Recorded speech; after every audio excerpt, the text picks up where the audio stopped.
Just insert it so you now press start. Yeah, it's some new game, but it's perfect art. I tried to join the light, but I feel like I'm perfect dark.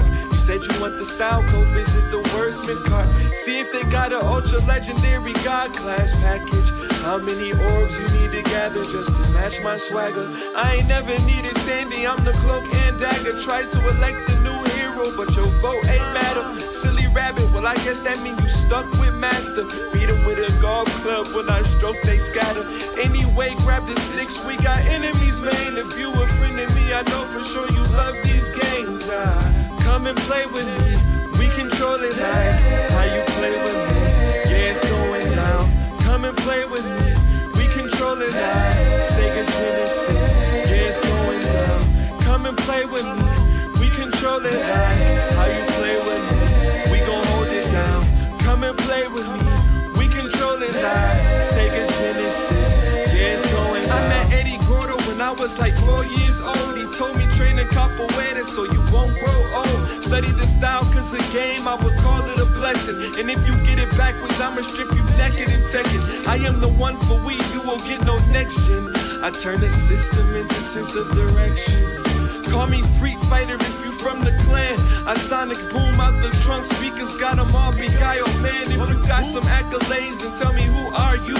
For I get the bustin' on you like I'm squeezing R2. You a lot of talk, but I ain't hearing what you saying, friend. Don't care who you are, brother, I can hear the KO kin like Hadouken, Tatsumaki Senpyukin, Kamehameha wave, but that's if we talking fusion.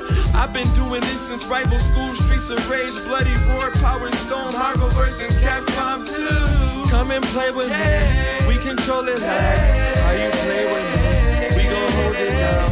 Come and play with me, we control it live. Sega Genesis, yeah, it's going down. You should just pick up them sticks and stop frontin'. Come and play with Genesis if you want it.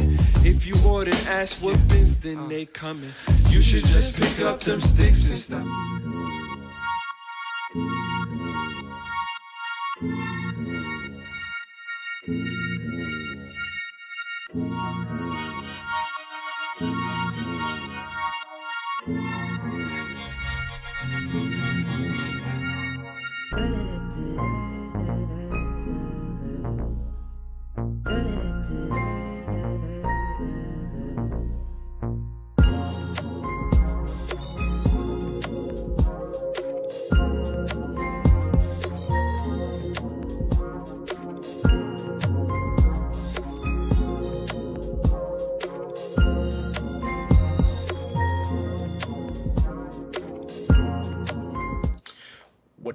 What is up, everybody?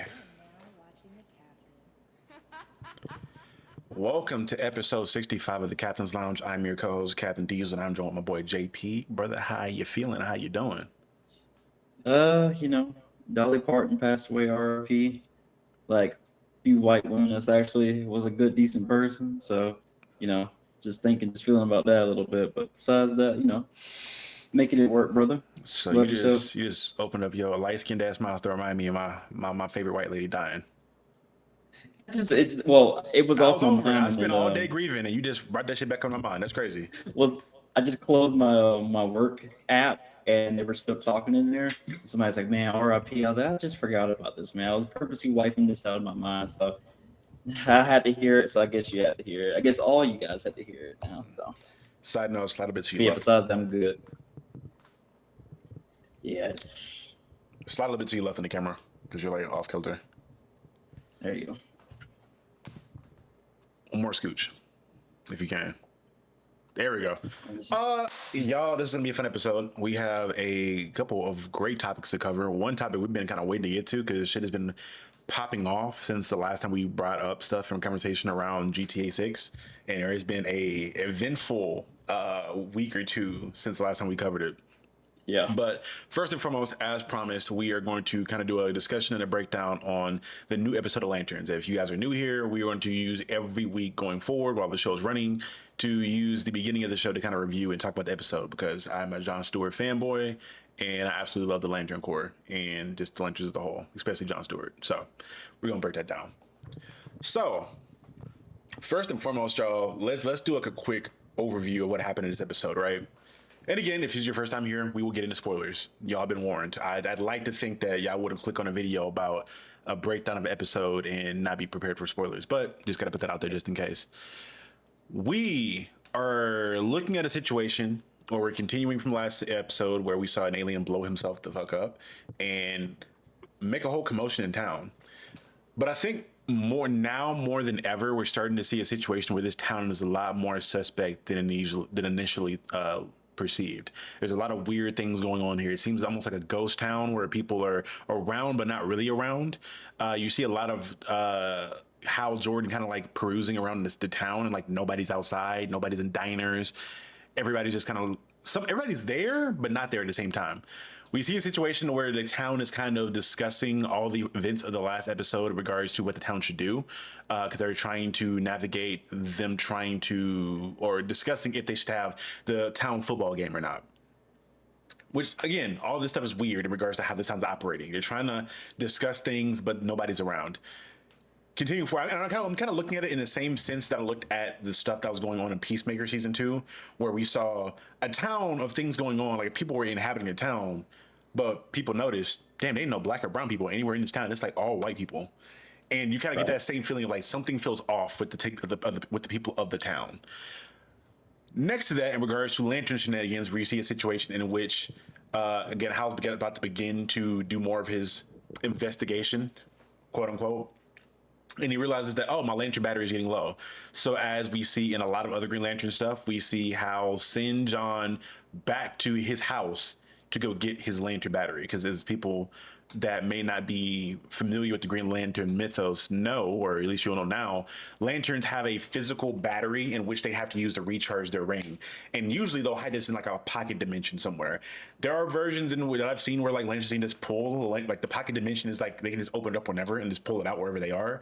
And then in most classic things that you see, they have it like stored somewhere at their house or somewhere where they frequent very more often, and then they go pull it out of there, like out of the pocket dimension. This scenario is at Hal's house, and he sends John to go pick that lantern up. While that's going on, we see we see Hal again explore the town more.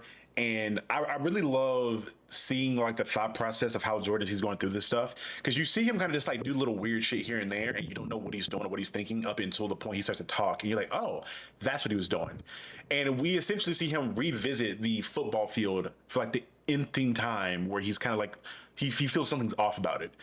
And he gets to the point where he's looking at the metal detectors that were at the front of the football stadium, and he notices that they're not going off whenever he's passing through them. He was like, all right, cool, maybe I don't have enough metal on me, let me try something. He goes to John's car that he's using and pops the whole fucking front grill off the car and walks in and out of it with it. He's like, okay, so these detectors aren't here for detecting metal, what are they here for detecting? So he legit goes to the morgue of the town in the hospital, steals the dead alien bodies, brings them back to the football field, and sees that there's this really super high-tech detector for detecting aliens at the football stadium. So obviously, this kind of goes back into Hal wanting to go speak to Mr. Macon again, the guy we saw in the first episode, because for the most part, he seems like he's a big kahuna in the town. He has all the money, he has all the power. People follow what he says, and what he says goes for the most part. And we are also aware that he has this mysterious benefactor that he can't talk about because he's under NDA. Which again, we speculated as last episode about who we believe it is. I'm still under belief that it is Maxwell Lord from the one we saw him in the in the Superman movie, as well as seeing him in Peacemaker, the guy who has all the money, who backs the Gang.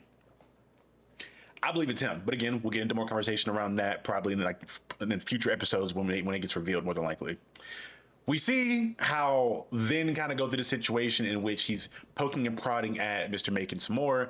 Mr. Macon's like, hey, bro, I got my use out of you. I don't want you around anymore. You can go home now. We brought you here to discover the aliens. We know the aliens are here. You can leave now. He's trying to push Hal out. He's trying to make sure Hal is not here anymore. Everybody in the town, even Kate Kelly, I think her name was Kate. No, not Kate Kelly. Who are you talking about? I almost called her Kate Kane. Everybody, the sheriff. Everybody believes the sheriff is Kate Kane, Batwoman, because she's from Gotham. Her last name's Kane. Yep. I think her name's Kelly, or it's a name that starts with a K, but it's not Kate. She's like an alias. People, at least if that is her, people believe it to be her. They believe it to be Kate Kane. But even she is trying to push him out, and they're aggressively trying to get Hal and the Lanterns the fuck out of the town. while all this is going on, we're seeing John do something that's very important. This is probably where I'll get to where we stop to kind of converse here. We're seeing John go to Hal's house. He finds the battery. He feeds Hal's like plant again. Initially, I thought it was going to be a mercy plant. For people that aren't aware, mercy plants are these like live, almost like face hugger type of situations from the comics, in which they attach to you and they show you your best life that you would want. Like imagine what your perfect life would be if you could just picture what it would be. You would live that dream in like a fantasy world, like in a coma almost, and the mercy plant is like slowly feeding off of your body. Almost, so it puts you in like this comatose state, and it's so strong to the point we've seen it like being used on Superman before. Oh, but shit. This was not that though. I hope that's what that will be. This is not that. Just wanted to throw that out there. It's like a really aggressive Venus flytrap, and to my knowledge, I'm not super familiar with what it is quite yet. Just from my initial looking at it. But we go forward in time and we see how go through a really interesting sequence of events where he's kidnapped by these really strong aliens. And they go into informing him about Manhunters. So, for people that are not aware, I mentioned this last episode, and again, I feel really vindicated in my me knowing some of the Lantern lore. Again, I'm not the biggest supreme expert on Green Lantern lore, but I know a good bit. And the Manhunters, if you are not aware, were the first attempt at the Guardians of the Galaxy, not Guardians of the Galaxy. Guardians of the Universe. I think it's Guardians of the Universe. I'm tripping. But the Guardians, the little blue people, their first attempt at formulating some kind of police force to police the galaxy. If you guys are not aware, these are what the Manhunters look like. And for what I recall, they have like the whole phrase of like, no man will escape the Manhunters. They are these androids that they created that go about from planet to planet, operating and carrying out all kinds of law and keeping the peace on these different planets. But from what I recall from the comics, the big thing that happened that also caused the Guardians to catch a lot of hate from most people within the universe and the galaxy is the Manhunters went rogue. The Manhunters almost developed some sort of sentience in themselves and started policing planets under the guise of just like murdering them to keep the peace. Almost some Thanos shit. And it led to them committing a bunch of mass genocide. And the people that were meeting in this scene that have kidnapped John Stewart are people that were they underwent some policing from a Manhunter, which I think is the craziest thing to me, is that they mentioned it's one Manhunter did all that shit to their planet. I was like, gang, I'm used to seeing the Manhunters being like this overwhelming force of numbers in the comics. They're strong, but like they usually just overtake people by the mass amounts of them that there are. They're saying one Manhunter wrecked their entire race of people. And they're also saying that these Manhunters are able to create more technology from themselves, essentially, and like evolve in a way. And I'm kind of imagining like the adaptive sentinels that we see all from like X-Men Days of Future Past, like that movie where they're like this synthetic thing that can just create whatever just from their bodies.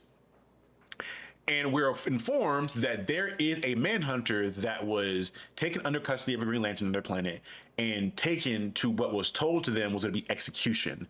And they believe that it was not executed, but it is now in Nebraska, in this town, being held or be in hiding. Now, initially, my thought process was, okay, how was the one that captured it? How was the one that put it there? That's probably how it goes back every 10 years or whatever it may be.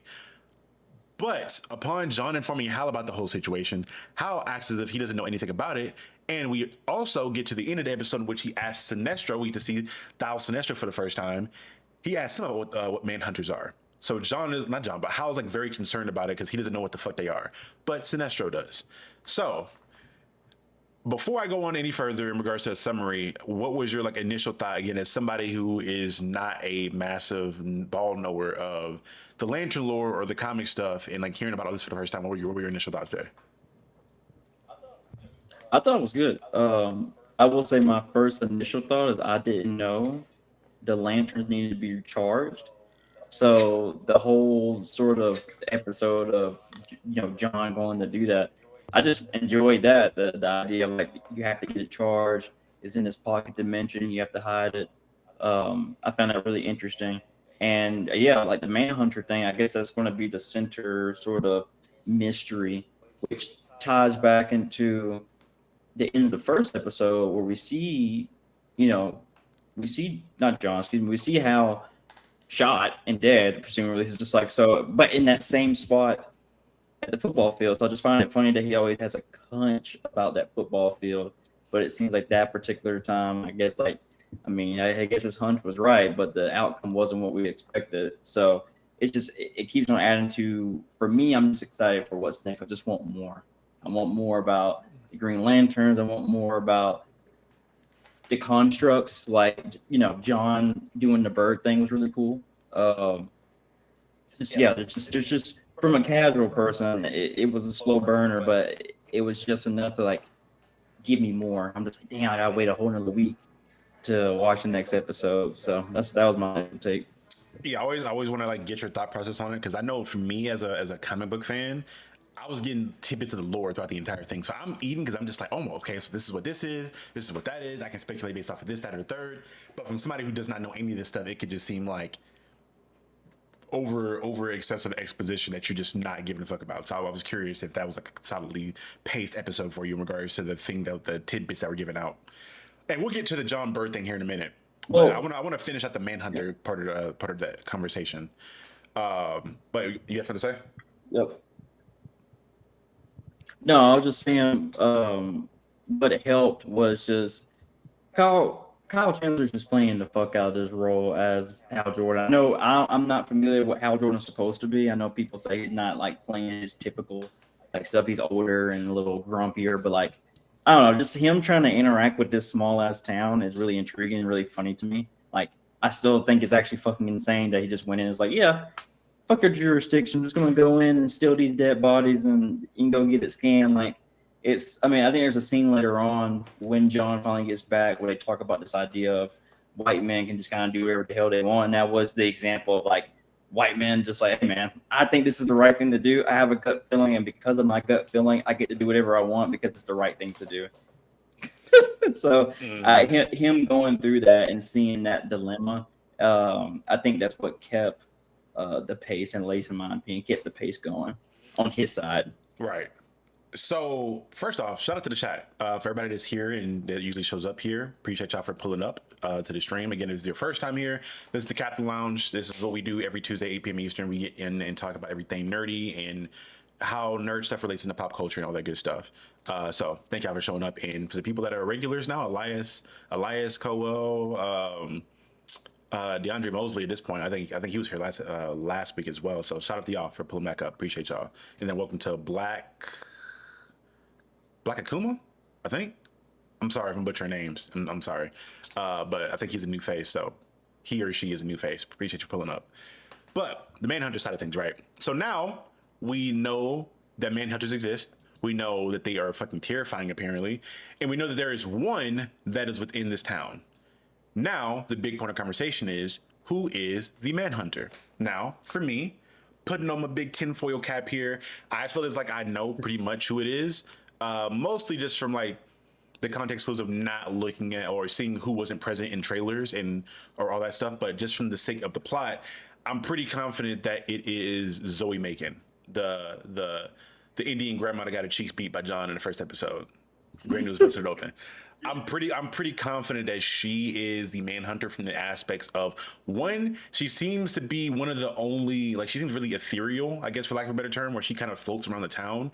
And although she is married to Mr. Macon, it seems like she just is not treated as a person in a way.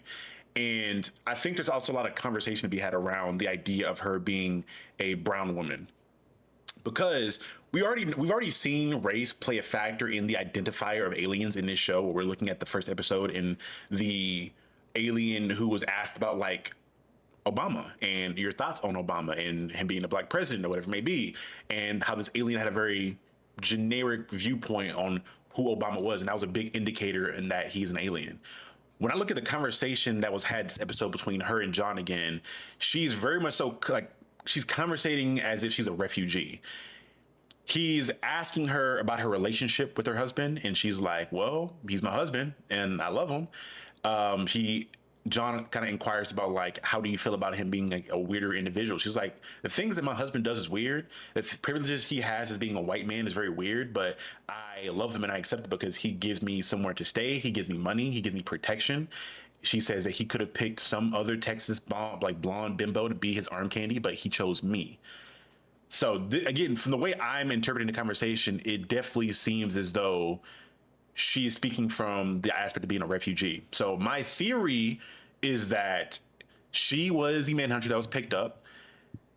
For whatever reason, she was dropped, and I feel like the thing that triggered the manhunters to, or at least her in particular, to be murderous was something that was either out of her control or something that was inaccurate. Maybe it was somebody else that destroyed stuff or other manhunters that destroyed things and they were all destroyed and she was the one that did not. I feel like there's something around the idea of her not necessarily being what she appears to be, either from a manhunter side of things, if she is a manhunter, nor her just being a regular brown woman, because she also speaks from that standpoint of she does a lot of things and says a lot of things that are very peculiar, but because she's a brown woman in this town of like majority white people, and again, I'm trying to think, I don't see too many other brown or black people in the town at all. When you're, I think, Jordan, I think you can attest to it. When you're a brown person in a predominantly white space and you're saying things like if you're using slang or you're speaking on something that may be like culturally understood that's not widely understood, or you can just pronounce things in a certain way, you are looked at kind of crazy because people just don't understand what you mean, and they just chalk that up to you being different, you being a brown or black person in a white space. And I think that her being a brown woman in this predominantly white space and her getting to act very differently and eclectically is just played off in the fact that she's a brown person. And I'm just curious if her husband even knows that she's a manhunter, or if, because again, I don't really even see her husband really address her for the most part too often. Like she's just kind of around where he is in the general vicinity of things. And I think the last point of evidence in regards to her being a manhunter is their first interaction of her and John. She's really curious about how, and John being the backup lantern, a backup space cop for him, and asking about them having bosses and all this other stuff that if she was around during the 90s, she probably would have known about because she would have been seeing all that broadcasting and stuff going on. Like she knows of Hal being a space cop, but there's a lot of things and questions that she was asking that Hal spoke about in that first broadcast in regards to the Guardians and how the Lanterns operate and him being a Lantern of Sector 2814, et cetera, et cetera. So for me, all fingers point to her being the Manhunter. I'm curious as to how Manhunters in this universe actually work and what her story is. What is the reasoning that she's there and what she's going to look like? Yeah. No, I mean, I think even her sowing the seeds of doubt with John being like, do you really trust Hal? And like her saying like, if you have to hesitate or if you're thinking about it, like those sort of things makes you question exactly like what her intentions are or what her place is in here. Because again, you're right. Like in these predominantly white spaces, it isn't, well, you can't be too weird, but like if you're just like a default doing something unconventional, people just chalk it up to you're that person just because they don't even see you as an equal. It's almost like they see you as like a pet. It's like, I know that sounds rough, but it's just like they just see you as other. So you're able to kind of like be right underneath their nose. So she would be the perfect candidate for that, honestly, you know? And plus on top of that, why would anybody suggest Mr. Macon's wife to be the person? You know what I mean? Like you'll get shot by that premise alone. You know what it's actually reminds me? It's like you see those Trumpies who are like with Hispanic women. I'm just like, how the hell do you like, how is this not clicking for you? It's just like, here's this man, it's like here's all these like prospects and stuff, and this is how they believe, but then like their wife or whatever, they stuff right under their nose, they don't even know it. Yeah, it's that whole idea of the immigrants that come here and they want to be close to proximity to whiteness because of the protection they get from it and the privilege that comes from it. So like you see a lot with like white men who go and marry Asian women because they believe them to be submissive and exotic and X, Y, and Z. And then the Asian women are like, they're coming over here, they're getting rights here, they're protected, they have money, they have privilege, they're able to move in these spaces, and they're able to just kind of do whatever from this kind of a similar concept. But to get to some of the chat conversation and questions, my boy Legend, Seiji, he asked, he says, I think she might be a Pink Lantern just because of the love aspect and how she's been shown. Her being a Star Sapphire could be that. And for people that aren't aware of this, so the way the Lantern stuff works is there, at least in the Jeff Johns stuff, because Jeff Johns, he was the one that infamously kind of brought out and fleshed out the idea of the emotional light spectrum within the Lantern universe. each emotion in the emotional light spectrum is associated with being a lantern. So you have the green lanterns, which are willpower. The star sapphires are pink and kind of they're connected to love. The blue lanterns would hope. The red lanterns would rage. Orange lanterns would avarice, so greed, essentially. The indigo lanterns, I can't remember what the indigo lanterns were exactly. The indigo tribe, I mean. And then what am I missing? I'm missing another lantern, I think. I mean, the black lanterns was death, obviously, and the white lanterns was like essentially the encompassing of every other lantern core within one. Oh, the yellow lanterns in fear. Thank you. I forgot about the yellow lanterns. But the pink lanterns, I think, is what he's talking about here. The star sapphires were essentially love. So possibly, I mean, I don't know about her being shown to have like huge capacity for love so far. It kind of just seems like she's in survival. And thank y'all, Indigo Tribe is hope. Thank you, I forgot about that. Well, no, hope is the that's blue lanterns. Blue lanterns are hope. The indigo lanterns are not hope. I remember that specifically. With Saint John Walker and all that good stuff. And also, our boy Alex asks, "Does this connect to Martian Manhunter?" No, Martian Manhunter and the Manhunters are two different things. Two different things. They just happen coincidentally to have like similar names, but no, the Manhunters and the Martian Manhunters are not the same thing.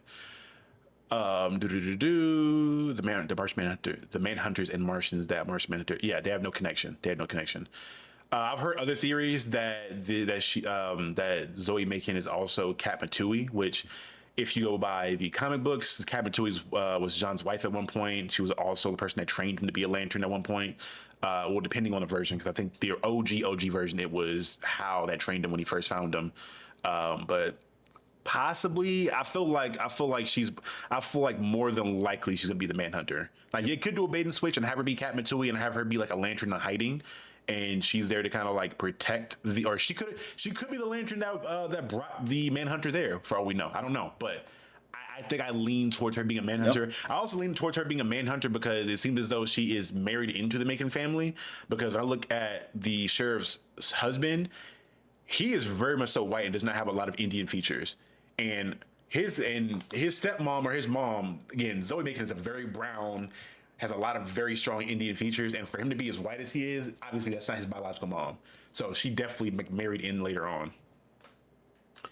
But yeah, this is an interesting episode. And I think the next thing to bring up that is very much so important in this is the idea of how strong John is. Right. I mentioned in the first episode where I brought up the idea that John in the comics has been known to create sentient constructs. Most lanterns, they have the ability to create like hard-like constructs in which they can create, like they'll do like, Hal usually does like a lot of goofy shit like bats and boxing gloves and fists and slides and things like that, airplanes. Kyle Rayner does like a lot of art things that you would associate with like artists. Like he does like mecha suits and all kinds of other anime interesting things. And John, although typically that you see a lot of art, you'll see him, and he does a lot of like military weaponry, like sniper rifles and pistols and assault rifles, machine guns, all that good stuff. But the thing about John that's really interesting is that he has the ability, unlike a lot of other lanterns, is that he can create sentient beings. Like, he can create hard-like constructs that literally come alive and have their own personalities. Again, I mentioned it. I think one of the last things I read before I stopped fucking with DC Comics as a whole for recently is the Green Lantern Corps that's being written by Morgan Hampton right now. In that run is where I was introduced to his little sister. Because John essentially, and also I think if you also read Green Lantern War Journal, which is a mini series or a limited run that John had, you see John out of grief create sentient constructs of his mother and his little sister that both passed away because he was just so stricken with grief.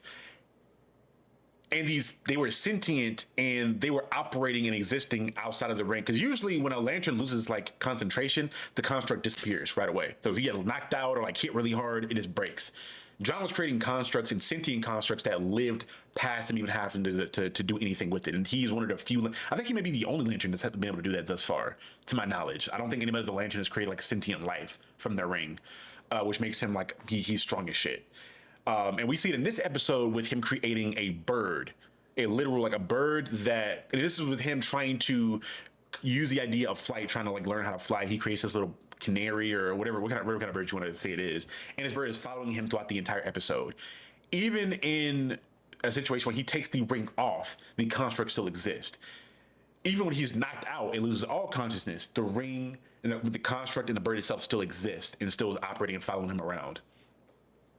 This is something that, again, I was really impressed with as a John fan, because it felt like they didn't just nerf my boy. They actually are like kind of holding some of the comic aspects of him being like one of the more willful Green Lanterns, because for the most part, your lantern abilities and what you can do is only limited to how much willpower you have with that ring. You can pretty much do fucking whatever you want to do with that ring. And we see this being an alarming thing to not just us as a viewer, but to Hal Jordan, because Hal is like, oh shit, what the fuck is that? I've never seen that happen. He's never seen a sentient construct before.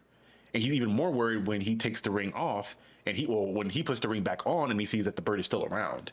And I think, again, in this moment, he feels threatened, because we circle back to the end of the episode. Because keep in mind, before he sends him off to go get his battery, he tells him, hey, your test now, because I'm giving you like bullshit tests to make you think I'm still trying to train you, is to make sure that this bird does not go away. Protect this bird. Almost that whole idea of like when you're in school, you're in home ec way back in the day in movies and shit, where they tell you to hold on to the egg and not break the egg to show that you're a proper parent, that you can be a parent. He goes the whole episode with the bird around him, and he comes all the way back to the end, and John speaks to him. He's like, yeah, something weird is going on here, because I did something very fucking astronomically rare that these aliens told me that was a rare thing. You know it's a rare thing, but you didn't give me any kind of congratulations when you saw it. You seem envious, or you seem defensive, or you seem like you were protective over the idea that I should know how good I am. We see that even more reinforced later on at the end of the episode, where he goes to speak with Val Sinestro finally and see him for the first time. And he asks about the Manhunters. But not only does he ask about the Manhunter, well, not only does Sinestro tell him about the Manhunters, but he lets him know, like, hey, you have two major problems right now. The Manhunters are your second biggest problem. The biggest threat to you right now is Jon Stewart. He wants to know more about Jon Stewart. I am very curious as to where this is going to go, because part of me thinks that this is going to lead down the rabbit hole of John essentially, well, not John, but Hal essentially being like the first Yellow Lantern, going down to like the Parallax route. Because I'm very, very not confident, but I'm very much so leaning in a direction that they're going to kind of go down the route of how doing the comic book thing and becoming Parallax. And it's going to be through way of him being threatened and having the ring taken away from him. Now, if that happens, I don't know. I've also seen it in like the opening credit scenes from the first episode, where you're looking at the inside of the ring and it's yellow as fuck. And then as you're coming out of the ring, it's going back to its typical green form, which again serves to go through the comic stuff or the comic route. Because if you guys recall, or if you don't recall, in the comics, the Guardians took the entity for fear, Parallax. It was the thing that gave the Yellow Lanterns their strength. They trapped it within the Green Lantern power battery. So the way it works, because I think, Jordan, you probably don't know. On Oa, the planet that all the lanterns are on, the one that they all kind of go to, their capital, they have this massive fucking battery that's like the size of like a skyscraper. It's like the Green Lantern battery.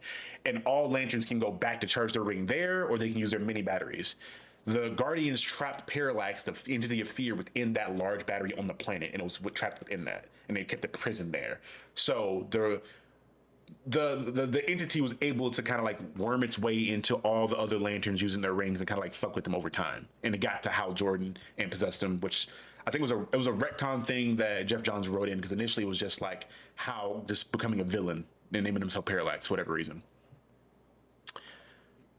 This is a whole, again, there's a lot of things I'm curious to see what they tie in, because there's a couple of different things that you can point to in regards to perhaps they want to go with this episode or with this season. I'm happy that I guess the Manhunter shit, and that was something that they're involving in it. I'm still very confident in the Yellow Lantern thing. If not seeing a full-on Yellow Lantern in this show, by the end of the series, either Sinestro becoming a Yellow Lantern or Hal becoming a Yellow Lantern and maybe needing to get taken down. I don't know. Okay. All that being said, again, I went down a mass rabbit hole and all this information. What are your thoughts based on what you saw in that second half? I think, well, I'm really interested in what everything you just said. But from a casual standpoint, not only am I looking for that, I just found, because again, going back to how I think the creator said they were going for this true detective sort of vibe, some realism with it. I mean, you can see that sort of feeling that John had when he told Hal, "Is like, you're not gonna give me congratulations." Like that feels like another sort of metaphor for a lot of experiences. Like when it comes to chain of commands, maybe you having a boss who is holding on, maybe because for dear life or whatever reason, you're up and coming. Everybody around you is telling you you're the next big thing, but your boss won't just let it go. So it feels like you have to do that nearly impossible just to get like a handshake or a pat on the back. And then even when you do that same thing, is not enough. Like I think everybody's had that experience before at work where your boss just seems like it doesn't matter what the hell you do, even if you do the craziest thing. Because again, like you said, I think Howard's just giving him some bullshit. Like, hey, just keep that construct the whole entire time.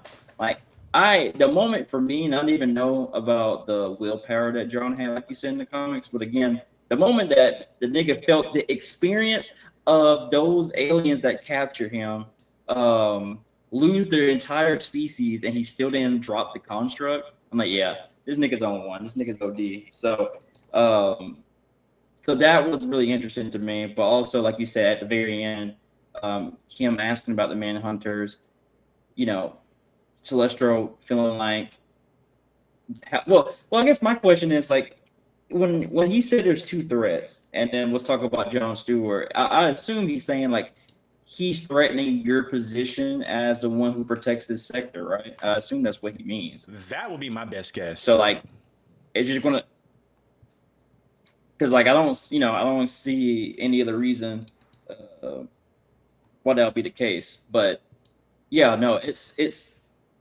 this threat, and I'm curious to see as the episodes follow that tension continue to. You already see it now, but that tension eventually going to pop because you can. And I think that's also the thesis of the second half is like tensity, which you should be proud of it because like I can start to feel the tenseness, and I just feel like it's going to add more and more as episodes go on because man, like I think the sheriff said is that the town's about to explode. Like there's just so many moving pieces that are happening right now that like something has to break. So that's what I really like was clinging on to. So I'm waiting for that shoe to drop, wherever that's us figuring out who the Manhunter is, us figuring out, a little bit more Hal's backstory just for the audience. Like there's just something I'm just waiting for. And then we still got to cut to present day to find that, Hal's dead allegedly and his ring's gone. We still got to fucking like deal with that. Right. The last thing that was I think the chat's kind of getting into it too is this episode seemed to possibly introduce Atrocitus. The white guy we saw, the bald white guy that was giving John the rundown of the Manhunters. Again, I mentioned it to you in the first episode in regards to who Atrocitus was. Atrocitus is the first Red Lantern. He is an individual who his home planet was murdered by the Manhunters, so he has this innate anger and rage towards the Guardians. He wants the Guardians dead, and he really just hates Lanterns as a whole. And he is part of the Lantern Corps that operates on the emotional spectrum of rage. They're just pure anger and vengeance in how they operate. So much to the point that like it is kind of fucking gnarly in the comics in the way Jeff Johns did it. When you will become a Red Lantern, you put a Red Lantern ring on. The lantern energy essentially replaces all your blood in your body. So like you throw up all the blood you have in your body and you become one with the core essentially. And when you take the ring off and the ring is like taken from you, you essentially die because now that ring is your way to survive. So like funny enough, and I talked about it in my review for Supergirl, I think the most infamous arc for Kara is Kara becoming a Red Lantern, where she just is like so filled with rage. She is deemed worthy of being a Red Lantern and she becomes one and she just wows the fuck out. We've seen Guy Gardner become a Red Lantern as well in the comic books. And that was also a big thing for him. It's going to be interesting how this plays out. Now, what's this Atrocitus? I'm not sure at this point. Maybe we're just seeing a bald dude who it has a history with the Manhunters. So we just assume it's him. I would like to think it wouldn't be him, just because I would really want my Atrocitus to be like a bit more physically imposing and like a little bit larger.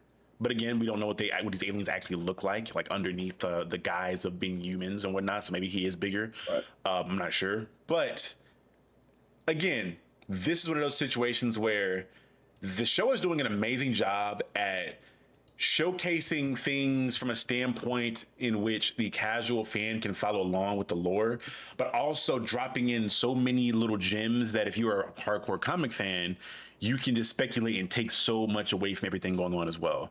So it's doing a good job of keeping both people interested. And there's also the whole aspect of John's mother we're going to get into more. Because again, in the comics, his mother is like a really big part of who he is. And like to the point I mentioned before, where he legit creates a sentient construct of his mother in the comic books. And we know for a fact that there is a younger woman playing the younger version of his mom. We're going to get to see a lot more of her in the past, because I think I saw an interview where it was Kyle Chandler and Aaron Pierre talking about how well they enjoyed the actress's portrayal of his mom. Like they thought she did an amazing job portraying the mother. We see the mother, I think, during a tidbit in the trailers, I believe. So it's going to be interesting to see what they do. Now, I'm not sure there's going to be a situation in which the guard, because I know there's like a alien that visited John or visited his mother in the trailer. I didn't look into it too hard. I've seen some people in the chat saying that was a Manhunter. Some people saying it was a Guardian. I'm hoping it was a Guardian because it's kind of wild as fuck that it was a Manhunter. Because then the Manhunter smashed him later on. It's kind of wild. But I'm curious. And again, I think this is a show that you can also enjoy from a casual comic fan perspective and a hardcore fan perspective. That being said, obviously there are going to be some party poopers that take out some of the fun that people are having that are quote unquote hardcore fans. There's a bunch of conversation around Hal's uniform, because we see in a trailer, I believe, or maybe or if it's not a trailer that was already shown, I think it's one of the little snippets they show at the end of the episode, almost from next episode of Dragon Ball Z type of situation, where we get to see Hal in like a flashback in his full suit. And this is what we get to see here. It's really blurry even in the picture, but it seems as though it's going to be like closer to his comic book adaptation where he has the mask on and whatnot. And a lot of people were annoyed at this and were really mad at this, and people were using AI essentially to Photoshop it and create this version of a version that is like legit just like his comic book self ripped out of the comics, put onto the screen. Now, I think there's a conversation to be had in regard, and again, I've said it before on the streams, in which I get annoyed at people who are claiming to be comic book fans and claiming to be fans of all this stuff, but then just like nitpick shit so hard.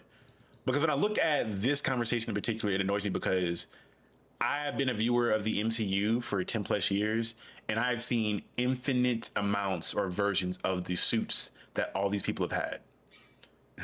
I've seen Iron Man go from Mark 1 armor all the way into fucking armor that was nowhere near close to what he had in the comic books. Like that last nanotech armor he had was probably closer to like the Superior Iron Man stuff that it was going on. But again, the suit looked nothing like that. But I never heard people cry and scream that every Iron Man suit that was seen was not like a one-to-one copy of the stuff that we saw in the comic books. I never saw that for Thor. Well, Thor, for the most part, his stuff was pretty much comic accurate, but I never saw that for Black Widow, and the fact that she didn't have on a skin-tight leather suit. I didn't see that for any... that wasn't a conversation for the most part, the MCU. Spider-Man has gone through like fucking like 3 or 4 different suits now, getting into the one where he has some Brand New Day, and even then the Brand New Day suit isn't like a direct copy of a comic suit. It is an amalgamation of all the movie suits, and all those movie suits were adaptations of different things and different versions of the comic suit. So why we're choosing now to do this with the DCU, I don't know. I feel like there's this thing that's been going on for a while now with the DCU, in which we're holding it to expectations and levels that we never held the MCU to. Like in retrospect, we're just saying, okay, we know what the MCU did wrong. We expect you to be perfect now. When you didn't, you gave more grace to the MCU with stuff like this. And at the end of the day, it's a nothing burger, but it's just little shit like this where I'm just like, okay, let's leave this shit alone and keep pushing. Yeah, it's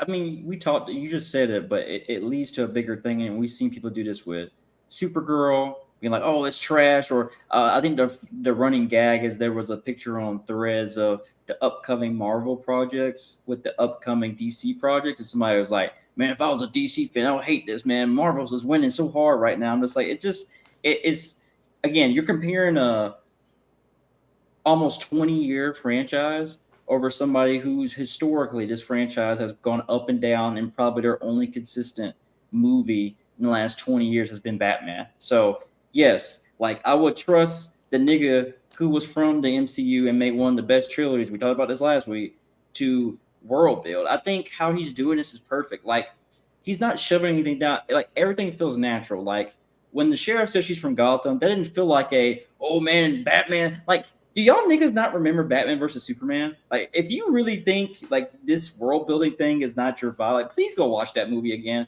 I'm telling you, they try to force everything in that movie just to get to the Justice League. So let this stuff flush out. Like Lanterns is great, people are enjoying it. Let people enjoy it. If it's not your thing, that's completely fine. But I hate these sort of it's beyond party poopers. It's almost like just contrarians being like, "Oh, everybody likes DC now. I'm going to be the one that says I don't like DC because of their past." And I'm just like, mind you, and you said this the other day. If you look at the first phase and second phase of the MCU, like not all those movies were even bangers. Like, tell me y'all niggas go back and watch Thor: The Dark World. Y'all go ahead and tell me y'all watch that shit. You know what I mean? So it's just like, I'm not even trying to clench on those movies, but what I'm saying is, to your point, I just find it frustrating that we're not giving the same grace to this franchise who historically has struggled. So just like, yeah, they're probably going to do it in a different, unique way, but I've been enjoying this. People have been enjoying this. So it's just like, if you don't like it, the MCU is there for you, buddy. My boy John Stewart said it best. Like, I wholeheartedly agree. You know, the grifters are they can't talk about the quality of the show because people unanimously understand that the show is great quality, but they're gonna nitpick on little things here and there. Like I saw a conversation around people saying like they were mad that fuck was being used too much in the show. And I'm like, so y'all mad there's profanity being used in the script frequently for an HBO series? Right.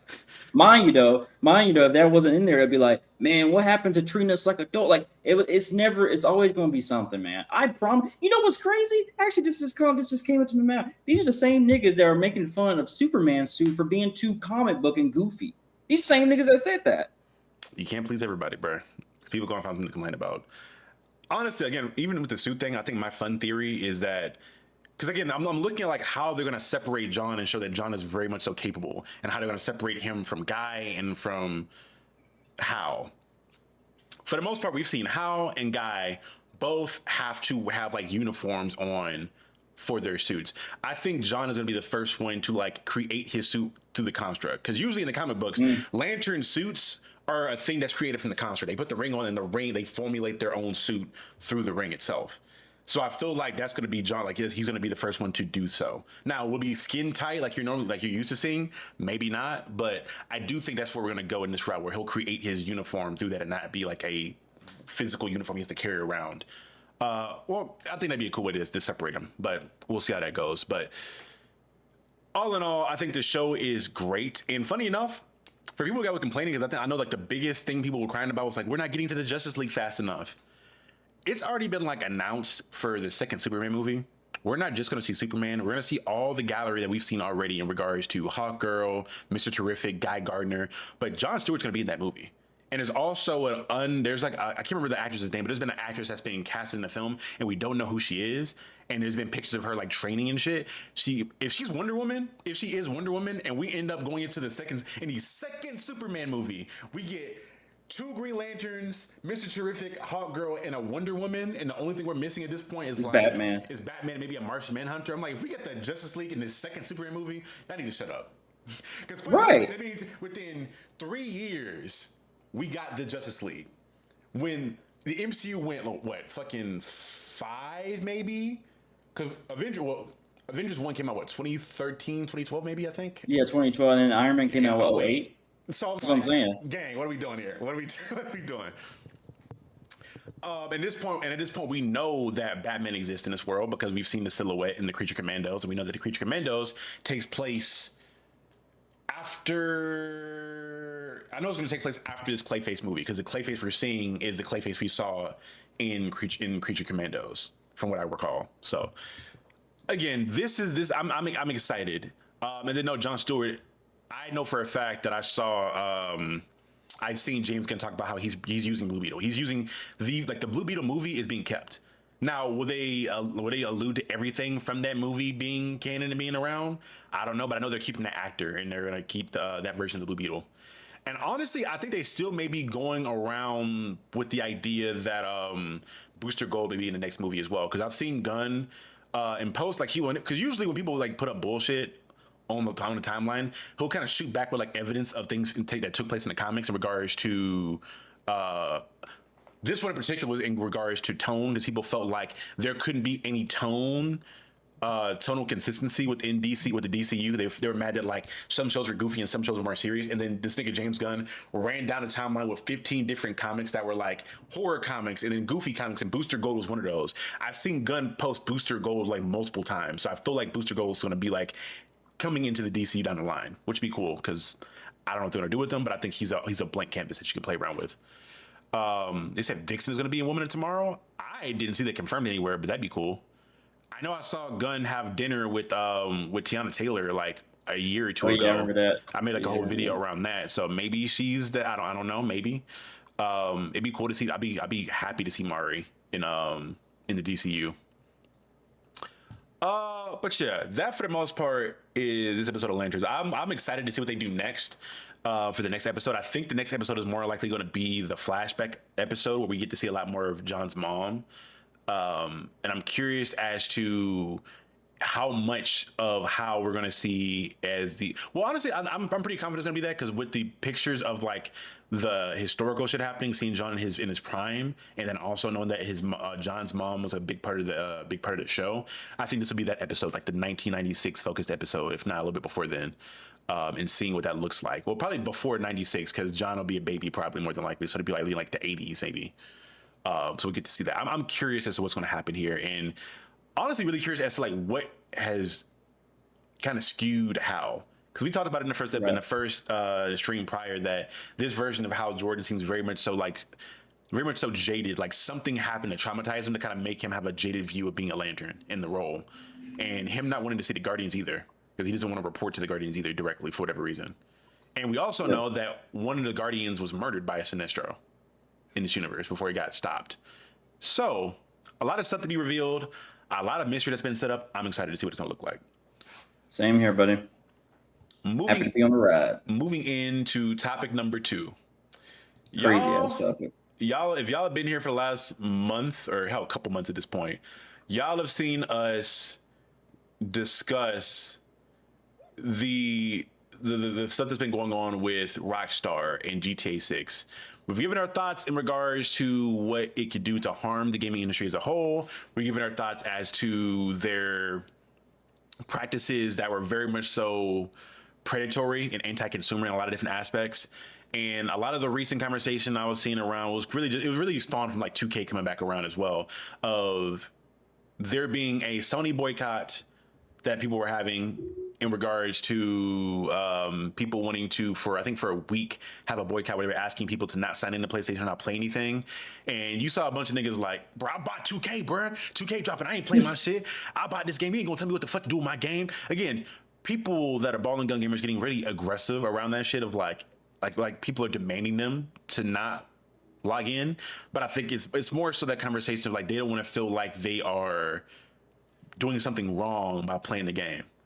And I've kind of had this stance for a while now that the issue is not necessarily like fans wanting to play the game, because I understand that for gamers, there is a subsection of, well, not even a subsection, I think it's the majority of gamers. People buy the game to just play when they get off of work, when they have some free time to like chill. They don't really give two fucks about the culture of gaming or what like the community of being a gamer looks like. Like they're gamers by habit, but not by way of identification. Like they identify as a gamer because they just play the game a lot, not caring about the community, not caring about devs. But I've seen a bunch of bullshit in regards to either way of the island when we're having this conversation. And a lot of it is revolving around the stuff that was happening around this new person that's entered the chat in CyberLeak. CyberLeak is a individual or an entity that has been able to hack Rockstar and get a early build of GTA 6. So here's a little bit more information around it. What type of bullshit is this? The GTA 6 leaker CyberLeak is literally on some high IQ Death Note light Yagami type shit. Okay, CyberLeak reportedly claims they possess an active GTA 6 build, which they already proven by writing leak in the wall, and copies of the GTA 6 game have already been distributed worldwide. Now here's the kicker. The public release must be manually canceled every single day, meaning that if anything were to happen to CyberLeak, the build of the game could drop automatically. The game could go public for anybody to download if he's not there to stop it. So Rockstar and Take-Two, you have to make a very strategic decision here. You have to ask yourself, do you care more about arresting and capturing this guy, or do you care more about your game not getting released early? And this is why he was so confident. He has you in a checkmate situation. You don't have that many options, if any, at all. Please let me know y'all's thoughts. I'm curious. What? So, I'll start with this. This nigga moving like the Joker, y'all. This nigga is insane. This nigga, the fact, like, it was already crazy enough that he got the build of the game and was like leaking little things about it. But the fact that this nigga said, "Yeah, I have a dead man switch set for this shit. Come fuck with me if you want to. This shit goes out regardless. I have this shit ready to go." That is so crazy to me. I've never heard, like, I'm old enough to remember like the Lizard Squad shit from the early 2010s where they hacked the Sony their network and like pretty much took down all their online shit for a minute, and then like nigga, like I think for like what, a week, maybe 2 weeks. Yeah, it was a while. It was a good. I remember because I was pissed because again, 2K had just came out at that point, so I was pissed that I couldn't play 2K as a kid for like 2 weeks online because somebody had taken that shit down. This shit is even more diabolical, but for the fact that he's being very strategic as well, and he's releasing cutscenes around different stuff around the game, around, or at least I think he's planning them out around when they're gonna have the official announcements that are gonna be on, or the official trailers. The trailers are gonna be on Netflix. Yeah, I think yesterday he leaked what the strip club looks like. The strip club. There's like a nudist colony. Again, I may or may not have seen the leak on Twitter. But there's like a nudist colony too that you go to that he like looks around at and just shoots up. Not gonna hold you. The body models are kind of realistic. It's crazy. Like the way the people are built, I'm like, oh, they are bad built, but bad built in a unique way that only can be in real life. Right. So right, and I think so. That's what. Yeah. So it's like, yeah, it's interesting to see how he's going to strategically do this. 'Cause I think around the Netflix, because that trailer comes out what, Thursday? Yeah, sometime this week. I think he's supposed to drop story spoiler on what happens to. He threatened for story spoilers for the main protagonist, the woman Lucia. So it's just like I don't know, man. Like I don't know if you guys are aware, but like Rockstar's gone as far as to do federal subpoenas and go after these niggas, go after both CyberLink, but also Microsoft and other companies that they feel like was a part of this somehow. So it's just you just kind of see where Rockstar's priorities are here. But I think at this point, like, what can you do really? So the two things to get into, well, three things. First, the idea of the leak. So the thing about this is the game, like the GT is still going to sell because for the most part, he doesn't have a console version, and he doesn't even really have a way that he can like easily give people access to a console version. He has a PC built version. So y'all, like, there's still going to be, the game's still probably going to sell a billion copies because most gamers are console gamers. There's an uptick in console gamers that had PCs because of the whole content creator era from like 2020 where everybody was buying up and building PCs and shit. But for the most part, most people are console gamers. But what their move was, they were going to release the PC version of the game next year to have like another resurgence of money. So although they're not going to lose majority of their profits, they're going to lose millions of dollars of potential sales if this thing gets online. Because once it gets online, ain't no getting rid of that shit. I look at it as the same way I look at like ROMs for emulators. Like if you have an emulator, because I have an emulator on my PC and on my my handheld. There are emulators for games from PS3s, like from down to PS1 that I can go find that are free. Now, I'm pretty sure companies like, especially with like Nintendo, because Nintendo don't fucking play. They try to get rid of them. But I still got Pokemon Red on my fucking my handheld, and there's not shit they can do about it because once it's on the internet, it's on the internet. Right. If this shit gets out, I may or may not allegedly pick up the free version. I don't know. Allegedly, I'm gonna probably wait a little while because I don't want to get my shit. I don't want to get my shit clapped. But I'm curious just to see what it's gonna look like in regards to how they move, because the next thing to discuss in this is the idea of Rockstar doing some nefarious shit.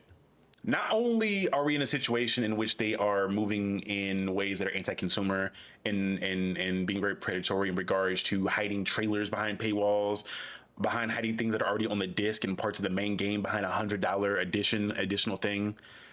They are now, in efforts to try to catch CyberLeak, filing federal subpoenas to the American government so that they can have access to demand the information from over a Discord group that is alleged to have CyberLeak within it, that has over 30,000 members within it. They subpoenaed to go get that information of all 30,000 people within that server. Now, this is really fucking problematic for two reasons.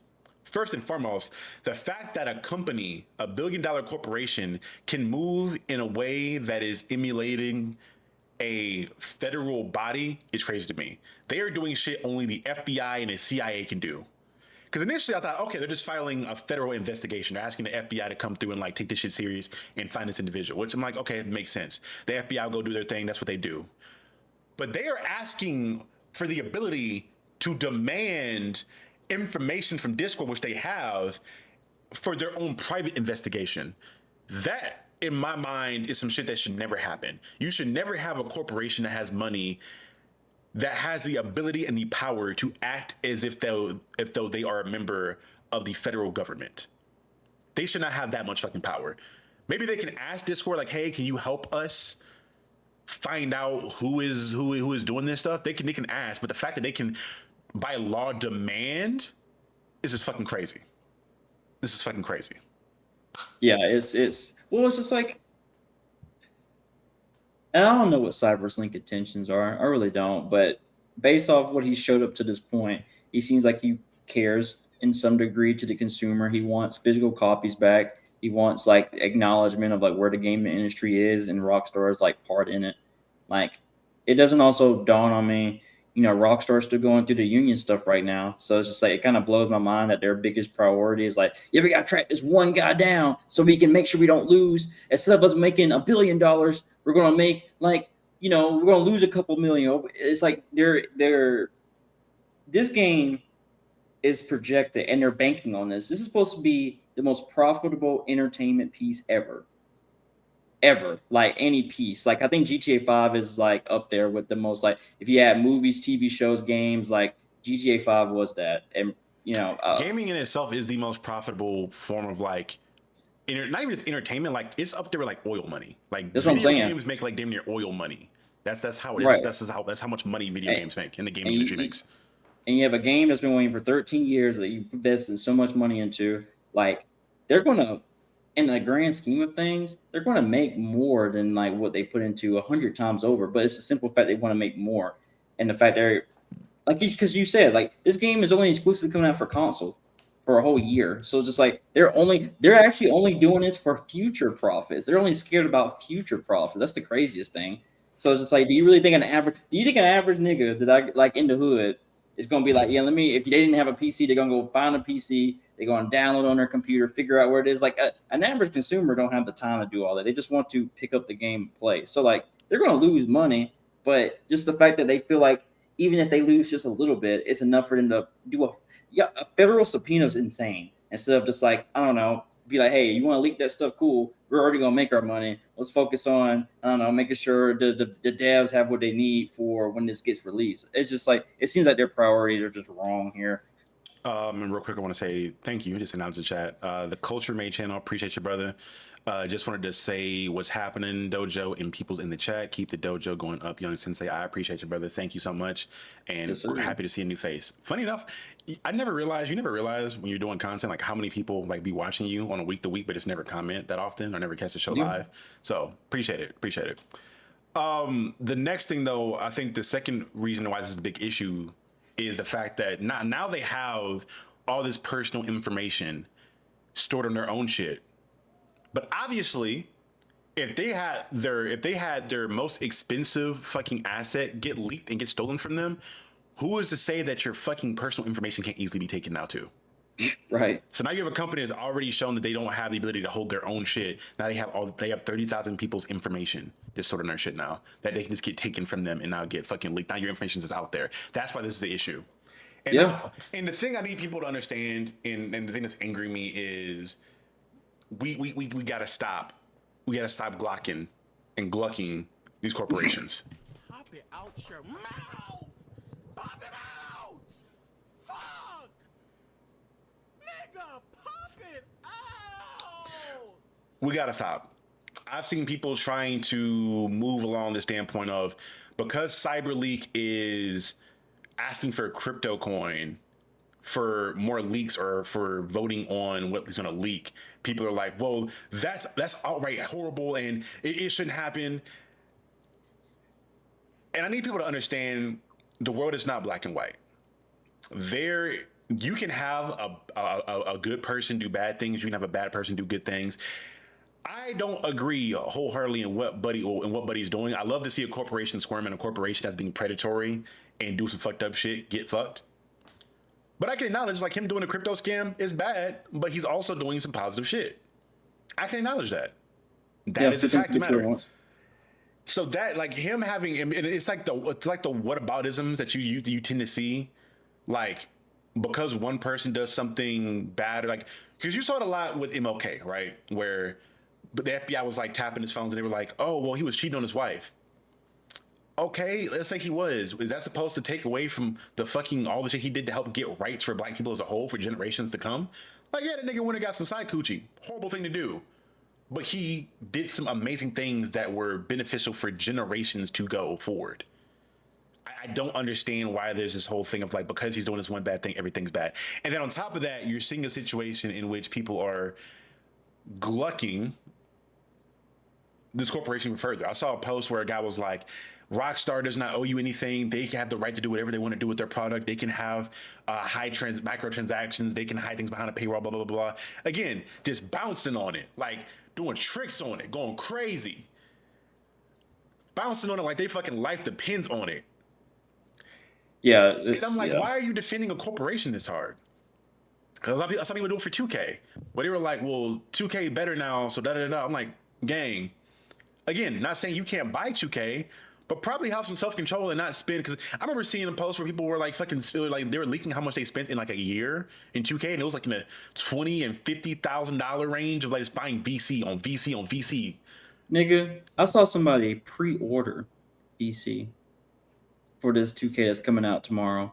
Pre-order 120,000, and he like put it up there on TikTok and felt comfortable enough to say like, yeah, this is normal. I'm like, brother, you're pre-ordering something, virtual currency, mind you, for a game to where once you make this, like, okay, let's put this comparison. Because we put the shout out to Warframe.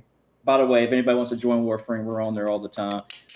Any money I put into this game, my thing is there forever. The mods I put in for the money is forever.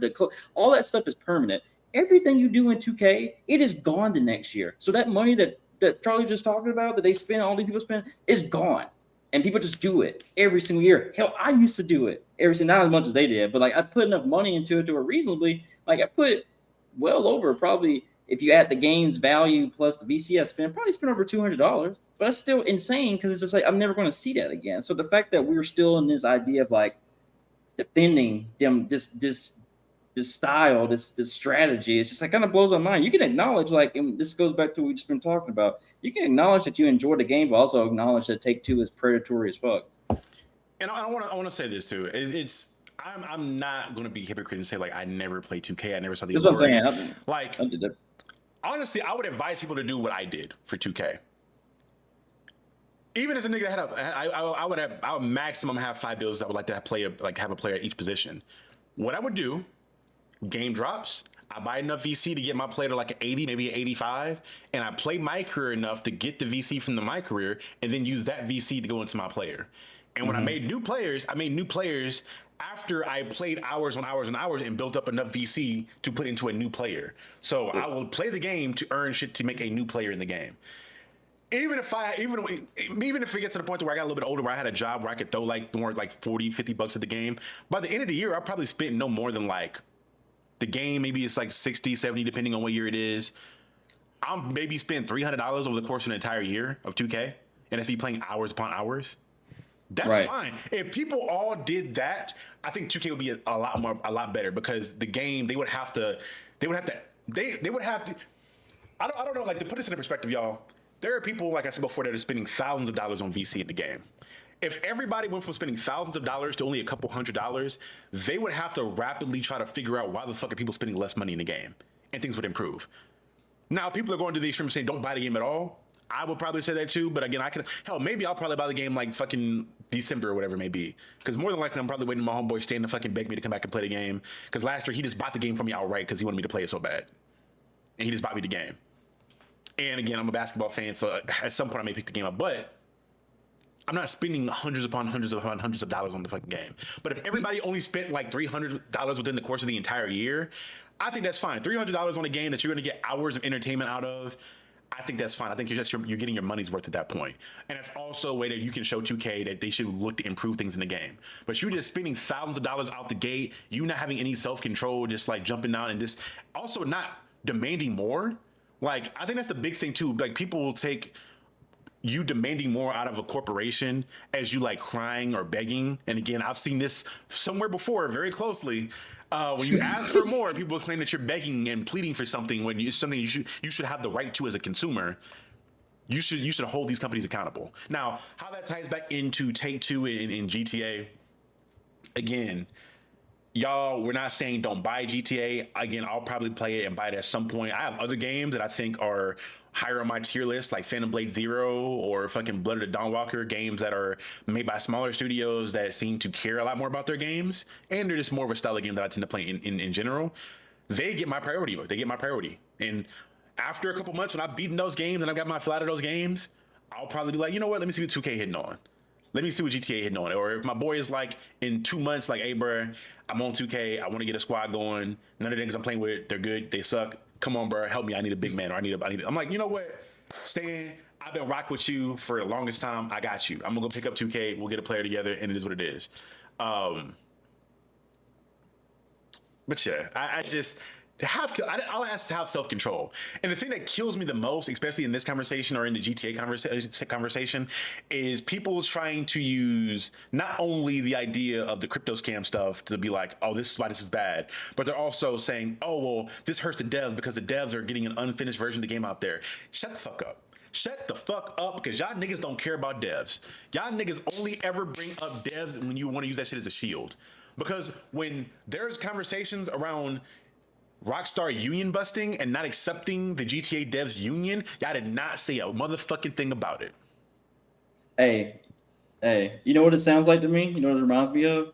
Is when niggas say, oh, WNBA, bro, you just need to have biological women in there. I'm just like, tell me one WNBA player. Tell me one. Actually, gun to your head, tell me 5. Y'all niggas don't watch this shit. Y'all niggas don't care about WNBA. Y'all niggas don't care about women. There's a video I saw, I think I put it in our group chat earlier, where this person went, because there was, outside of a Liberty and a Fever game, there were protesters on either side. One being protesting, saying that they want to keep women, they want to save women's sports and keep trans people out of women's sports. The other side was people that were part of the community, part of the LGBTQIA plus community, saying like, hey, bro, this isn't an issue. Like, the league has been very queer. There's not any trans players on the, like, knocking on the door trying to get in the league, and it's not going to be an issue anytime soon. Why are you tripping on this shit? And they went and asked both sides of the protest, can you name 5 WNBA players? And as you can expect, the people that were queer run them off quick, because these are people that have been watching the WNBA for a long time. Because again, the league has been very much so queer mostly, and it's always been queer friendly. On the other side, them niggas are running off the usual names you would expect. Sophie Cunningham, because of her fucking MAGA Barbie shit. Caitlin Clark, because she is just okay with being in proximity to racist, which again makes me question you yourself, because you out here hanging around with a literal fucking Nazi and fucking what's buddy name? What's the fuck? Morgan Wallen. That nigga. Hanging around him. And then obviously they're gonna bring up Angel Reese because they've been trying to get shit off on Angel Reese forever. So those are like the only 3 they can usually name. Other side, they out there bringing up Kelsey Plum, Sabrina Ionescu, Natasha Cloud, Chelsea Paige Gray, Buck- Hey, Paige Buckers. Like they naming off all the fucking players. Fucking honestly, I was thinking about that shit. I was like, damn, I know a lot more WNBA players than I can that's what I'm than I saying. give myself credit The for. league is nice. That's why I'm like, y'all niggas, if y'all actually care, y'all niggas don't care about this shit, man. They don't care. Like, they don't care. Because Same when again, people do that with children. There It's are less overprotective. than, there are already like less than what I think there's like some 1% of trans people in the country as it is, and even smaller amount of those are actual fucking athletes, and another even smaller amount of those are actual people that want to play basketball, and even another smaller amount of people that are good enough to be in the fucking WNBA. Right. My nigga, what are we doing here? But again, all that goes back into the stuff with Rockstar in regards to, again, people that is bullshitting, saying that they want to do this, or like they want to down this stuff going on with Cyber League because they want to protect the devs. I promise you, the devs have a higher fucking priority to make sure that they can get paid on time and not get fired as soon as this game comes out than they are people getting early looks at the fucking game. Because keep in mind, I think people also know that right now, the thing that's been going on since the leak stuff happened, Rockstar has implemented this thing with their devs where their devs are not allowed to have access to their work emails outside of the office. So if somebody, let's say somebody needs a half day because their kid needs to go to the doctor or they need to, whatever, they're sick. They can't just take a half day. They have to take off an entire day to then go home and handle what they got to handle, and then come back to work the next day and try to catch up on everything because they can't work from home at all. They have to go into the office now. So the devs are already suffering because of this shit. But again, all that shit is more likely to happen because they don't have a fucking union that can fight back against that kind of shit. There's no union. Yep. So my hope is that this shit gets leaked online, like either this nigga himself at the end, like the week before fucking GTA comes out, he leaks this shit online, and also the day before the game drops, the devs also decide to go on strike because they don't notice the union, and now Rockstar's in fucking shambles. I hope that fucking happens. That's why I hope this goes that way. That's what I'm hoping for. Because if you're going to be predatory with your consumers, you're going to treat your employees like shit, and you're also not going to let your employees have any kind of job security. Because again, a lot of the devs are worried about when the game releases, a lot of them getting laid off because they're not going to need that many workers to run the game. If you are making sure people don't have any kind of security in their fucking careers going forward, in the industry that's already seeing a lot of layoffs because of AI being implemented in a lot of shit, I don't give no fucks about that shit. I hope the game fucking fails. Especially so from the standpoint that we understand that GTA is a mover in the culture of gaming. As annoying as the 2K niggas are, 2K is not having any indicative change or impact on the greater gaming community because it's a very niche game. It sells a lot because it's a casual thing, but for the most part, it is not dictating the future or the culture of gaming. It's not. It's too niche for that. GTA is something that is such a, again, Take-Two and Rockstar is such a massive company within the world of gaming that what they do is going to affect other major corporations. Yeah. GTA has that power because it's bigger than 2K in that aspect. Honestly, somebody said it before. They feel like 2K is, because funny enough, the shit that was announced for this 2K, they put their foot in the game this year. Out of the shit they announced, in regards to how much did they put in it, and niggas were like, you know, they put all that work in because they knew GTA was coming out. They fighting for fucking attention, which again would make sense. But again, I need GTA to fail because them doing all this predatory shit. If they do all this predatory shit and this fails and this dumpster fire happens, it's going to set a precedent for other companies to at least pretend that they care anymore. Because right now GTA is like, yeah, we don't give a fuck about you, and we're not going to try to hide it anymore. Well, guess what, fuck nigga? Somebody hacked your shit, got your game, and now your employees are boycotted because they don't fucking trust you anymore. They're going on strike. Right. Good luck losing all that fucking money. Your board members are going to be on your ass. Right. And even in the leaks, I don't know if you've seen any leaks, the game looks cool. It looks like a really cool GTA game. People were expecting. Yeah, it looks good. But the stuff I've seen, it seems really good. The shit that kills me, though, is that when you have a decade between games, you would expect it to be some kind of new mechanics, some kind of new functions.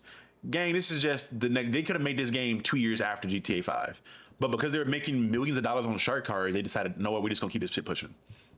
Because they were still selling tens of millions of copies of GTA 5 in over 10 years, they were like, yeah, we don't have to make another game. Only when that money started to slow down and shit started to fucking taper off is when they're like, all right, about time to make a new game. Because the money ain't rolling in the same way. And that's why this shit looks the same.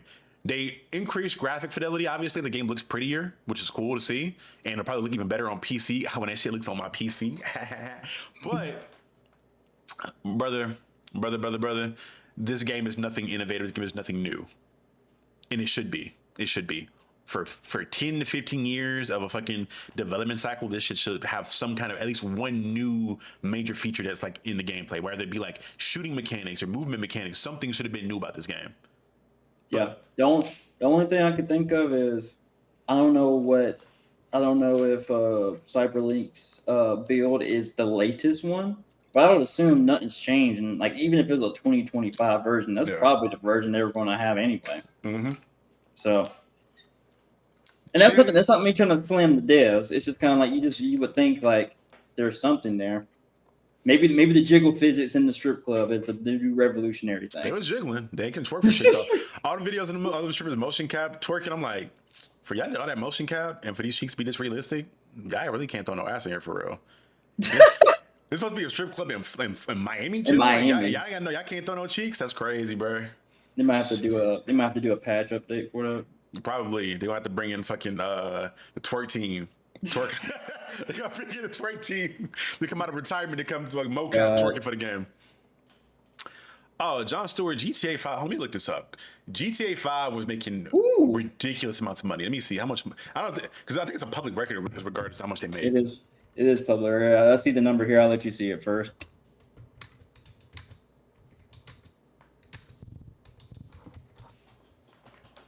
Scoot it up. GTA 5 has generated nearly $10 billion worldwide in net revenue since its initial launch. $10 billion, my nigga. With a B. I need. Again, I need niggas to realize $1 billion is like $999 million plus one. I always say that because $1 billion doesn't sound like that. Like the M and B is a huge difference. That M and the B, that's not just a letter chain. There's a lot of money. It's a lot of money. To put this into perspective, gang, everybody know how much fucking hype went around Spider-Man Brand New Day. Brand New Day is at like $2 billion collectively made. And that is with like people worldwide rushing to see this movie multiple times, spending all kinds of money on it. And this is a movie that people have been waiting for years. People have been talking about for years. A game that came out in 2013 to this day made like more than triple the money that movie made. And that was a worldwide release. Nigga, I'm reading this. 6 billion of that 10 was from the copies, but the other 5 billion came from just the online. The shark cards. Gang, think about that actually. And this is a nigga who I had like 150 rank on online. Nigga loved online, but actually, to my understanding, I don't think I ever bought a single shark card. I just got that shit in the mud. But like, you can run heists and shit to get. That's what I'm saying. Yeah, so the fact that you have modes where you can like literally do a bank heist to get like millions of dollars, and you're still spending extra money to get even more millions of dollars, bro, and people are doing that to the tune of giving them $5 billion, gang. Y'all gotta have self control, bro. We gotta have self control. I'm a nigga that I have my vices, and I spend like the comics I buy. I probably spend too much money on comics. Comics that I probably don't need to buy. A lot of the comics I have, I probably could have just read online and left it at that. Trades I got, I probably didn't need, but you know what? I bought them because that's my vice.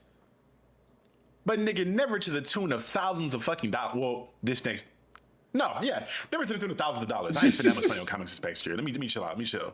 Maybe on making maybe I spend that much money on making comics, not on just buying them for my own fucking pleasure. Right. And John Stewart, GTA 5 is the most profitable entertainment product ever. Ever. And it sustained that much money year in. Like, it sustained that much money year in and year out over the course of 13 to 15 years, bro. With two console generations. Right. To put in perspective, y'all, this game came out when I was a freshman in high school. Damn! I'm about to be 28 years old. Damn! Like, shut up, nigga. You ain't that far off. Don't listen to that, nigga. Cut this off. Cut that section off. But this shit has been out for a long time, man. This shit's been out for a long time. So for them to keep this, and they're still dropping updates now.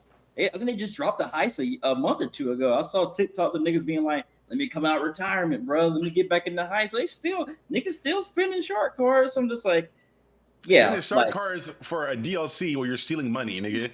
Like the whole mission is you getting a bunch of money. You're still spending money on a bunch of money. This is what I'm talking about. right. Yep. Anyway, that's pretty much it with that shit. So we'll keep y'all up to date on what goes on with the Cyber League stuff, because Buddy is out here acting a damn fool, and I'm curious to see if he leaks the story. Again, at the end of the day, the story leak, a lot of these leaks ain't gonna really do too much for people. Like it'll fuck up the company more or so, but for like the people, like if you were going to buy the game or pre-order the game, you're still gonna play even if you know what's gonna happen at the end of the game. You really won't give a fuck. And if people are complaining, my nigga, like we're in a society where there were spoilers about Marvel movies like a year in advance, and y'all still gonna watch the movie and enjoyed it. And y'all were able to avoid a lot of y'all were able to avoid those spoilers too. So like you'll be okay. I was able to avoid spoilers for The Last of Us 2 for like 6 years.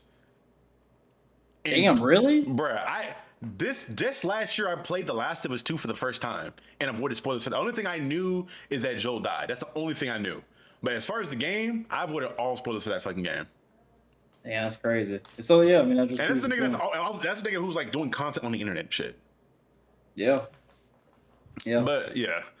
Let's move into the last topic here. This is one that I found really interesting.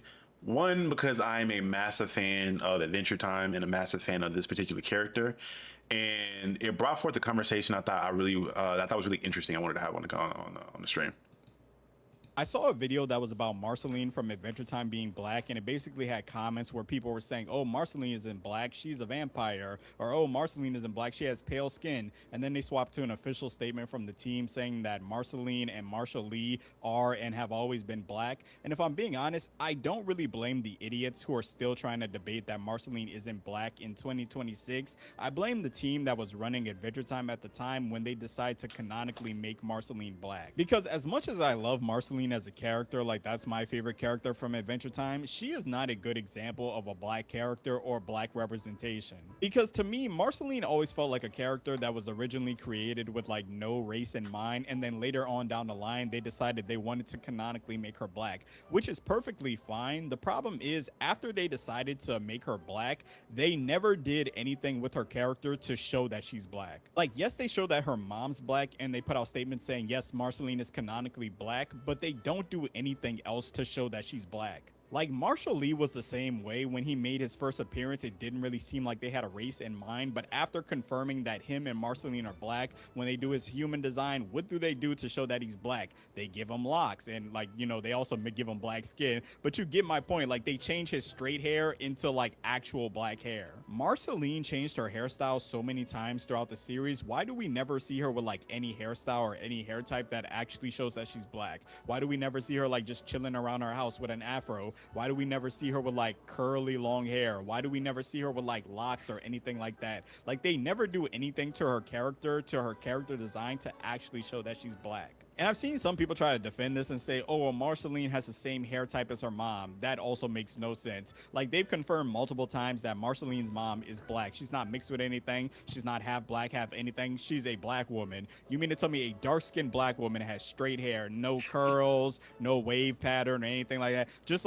straight hair, no curly hair, no black hair or anything like that. She just has straight hair. But the reason why it's still a debate on if Marceline is black and people feel like in 2026 they can still say things like, oh, Marceline isn't black, she's a vampire, is because they put no effort into showing any blackness in her character design. Like, why do people never argue on if Finn is white, or like they even debate on if Finn is white? Because Finn has white skin and long blonde hair. Like Finn actively looks white, but they do nothing about Marceline's character to actually make her look black. They just go out their way to say, oh yeah, Marceline's canonically black, and you know, look at her mom's black, but like nothing else. Which is literally why, like, I've literally seen people try to argue and say, oh well, we know for sure that Marshall Lee is black, but Marceline, we don't really, like, I don't think Marceline's black. This is interesting. This led me down a rabbit hole. Not really this was brought up a conversation that we had on the channel a couple months ago, in which me, Ernie, Kaori, and I think JP at the time were discussing Spawn, and the idea that a lot of black folks and people in general didn't look at Spawn as a black character. Yes, Spawn as a character is canonically a black man. Al Simmons is a black man. But we look at the nigga as not being black for the most part because, one, the nigga doesn't have anything culturally that like is showcased within the story that would be indicative of a black person. His culture is essentially his occupation of him being a military man, being a mercenary, as well as the fact that 90% of the time you either see him masked up, or when his mask is off, he's burnt the fuck up. So you see no black phenotypic features that identify him as a black person. So if he doesn't do any black shit, he doesn't talk like a black individual or like have, and it does not mean saying that he has to speak in fucking Ebonics or use AAV, but there are certain things and terminologies and phrasings and things that you can say that are consistent with black culture that he just doesn't do. So for me, it's like, yeah, the nigga's only black by identification of the fucking creator. And that feels like it was a thing made and retcon later on. In the same way when niggas talk about like, oh, Xavier and Magneto were based on MLK and Malcolm X. No, the fuck they were not. That was a situation where that nigga Stan Lee saw that shit happening and was like, oh, that makes sense. Yeah, we'll roll with that. That was not initially planned. That was not the initial thing.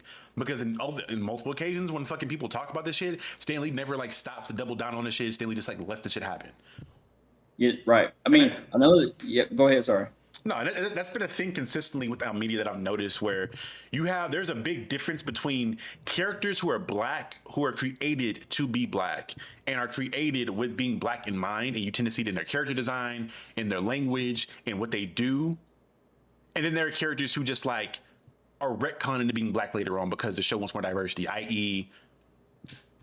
J.K. Rowling, right? Where she was Yeah, like, I was about to say that.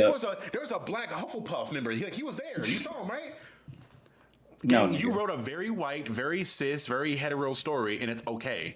I hate when people try to retroactively make things diverse. If you wrote a story that did not have that in mind, cool. If you can add stuff in there later on to be intentional about it, cool. But what I don't want is the here nigga damn thing where it's like, all right, you want a representation. We're just gonna make this character black. Here, take it and shut the fuck up. I want you to be intentional about your diversity, not letting diversity be something that is convenient for you. Box. Yeah, don't check the fucking box. Make it a point to add in diversity and be intentional about that shit. And that's the thing with Marceline. I get irritated with that because again, with Marceline, for the longest time, I never looked at her as being black. I thought it was a whole white woman. And funny enough, even when they showcased her mom being black, I never in my mind thought about her being a black woman, even though I saw her black mom. Because again, she never like had any like black identifiers. And again, I'm not saying it's because she's in the fucking like she has a fucking goth aesthetic. Because again, there are plenty alternative black women that I've seen that are able to be alternative and goth and do all the shit Marceline does. But they have their own black features and identifiers, even within the identity of being goth and alternative. Marceline hair never napped up. She never had any like black things around her fucking house. She was just there. And again, there you can have that idea that like, hey, not all black people are monolith. I agree, but there are some things that black people do inherently that aren't part of like a trend. It's just a thing that we just naturally do that black people can identify. When me and you walk into a room, like if me and you were to walk into a room and we didn't know each other and I saw you from across the room, there's certain eye contact we will have, certain gestures we'll do, certain things that we will identify that's just innately a thing that we do as black people. And that's the thing with every ethnic background. Like you have phrasings or things you do that aren't just language or slang that helps you identify one another. Right. It's like going back to that Lanterns thing. It's just like, you know, that's your opinion on Barack Hussein Obama. There's certain human triggers culture that you know. Like I think, not to bring wrestling into this, but I think my favorite example of this topic is like when Kofi Kingston won the WWE championship. Everybody be like, "It's the first black WWE champion who was like a baby face and won." Mm-hmm. And people are immediately to be like, wasn't Dwayne "The Rock" Johnson one? They're just like, yeah, but like we don't really count that one. And that's like another example of like The Rock is black or like half black or whatever the case may be, but in his persona of what he was, at least during wrestling, he didn't like lean into his black culture. He was just kind of neutral. Not saying that's a bad thing. I'm not saying that's a bad thing, but the point I'm trying to make is like it's there is these indicators that you talk about that like it really resonates with people. So when you see that in an entertainment space, if you don't make it a point to have those indicators, we're not going to be able to identify that character. Like I'll identify before Marceline, I would identify Darwin from the Amazing World Gumball as black before she. Because Darwin does innate black shit. That's just something that you would associate with black people. Right. And again, Which keep in mind that Darwin's right. the adopted person in that family. Right. So I'm just like, and I mean, it is confirmed that the devs later on they say, oh yeah, he's black. That's obvious. But like, I didn't when that came up, I was like, yeah, you're already telling me It something I makes know. sense. You just know that. Yeah, it's something you innately know. You see those things, right? To the Rock point too, I thought it was. I think I don't know if it was FD or I saw a documentary where they were discussing the Rock. Because keep in mind when the Rock debuted initially as a babyface with the Rocky Maivia thing, fans hated him. They didn't like the super babyface thing he had going on.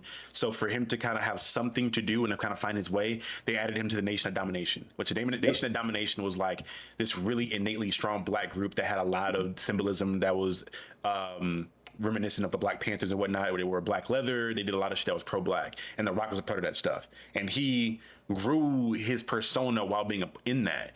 And then as soon as he got on and got popular, even while he was in it, he never really like 100% bought into that identity of being in the Nation of Domination, being really pro-black. He was just like, well, you know that fucking meme where it's like, yeah, it's all us niggas and Mark. Like the way he was Mark in that scenario.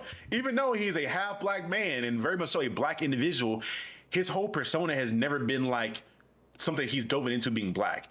You always see The Rock lean more into his Pacific Islander background. Like he always identifies with that more than anything else.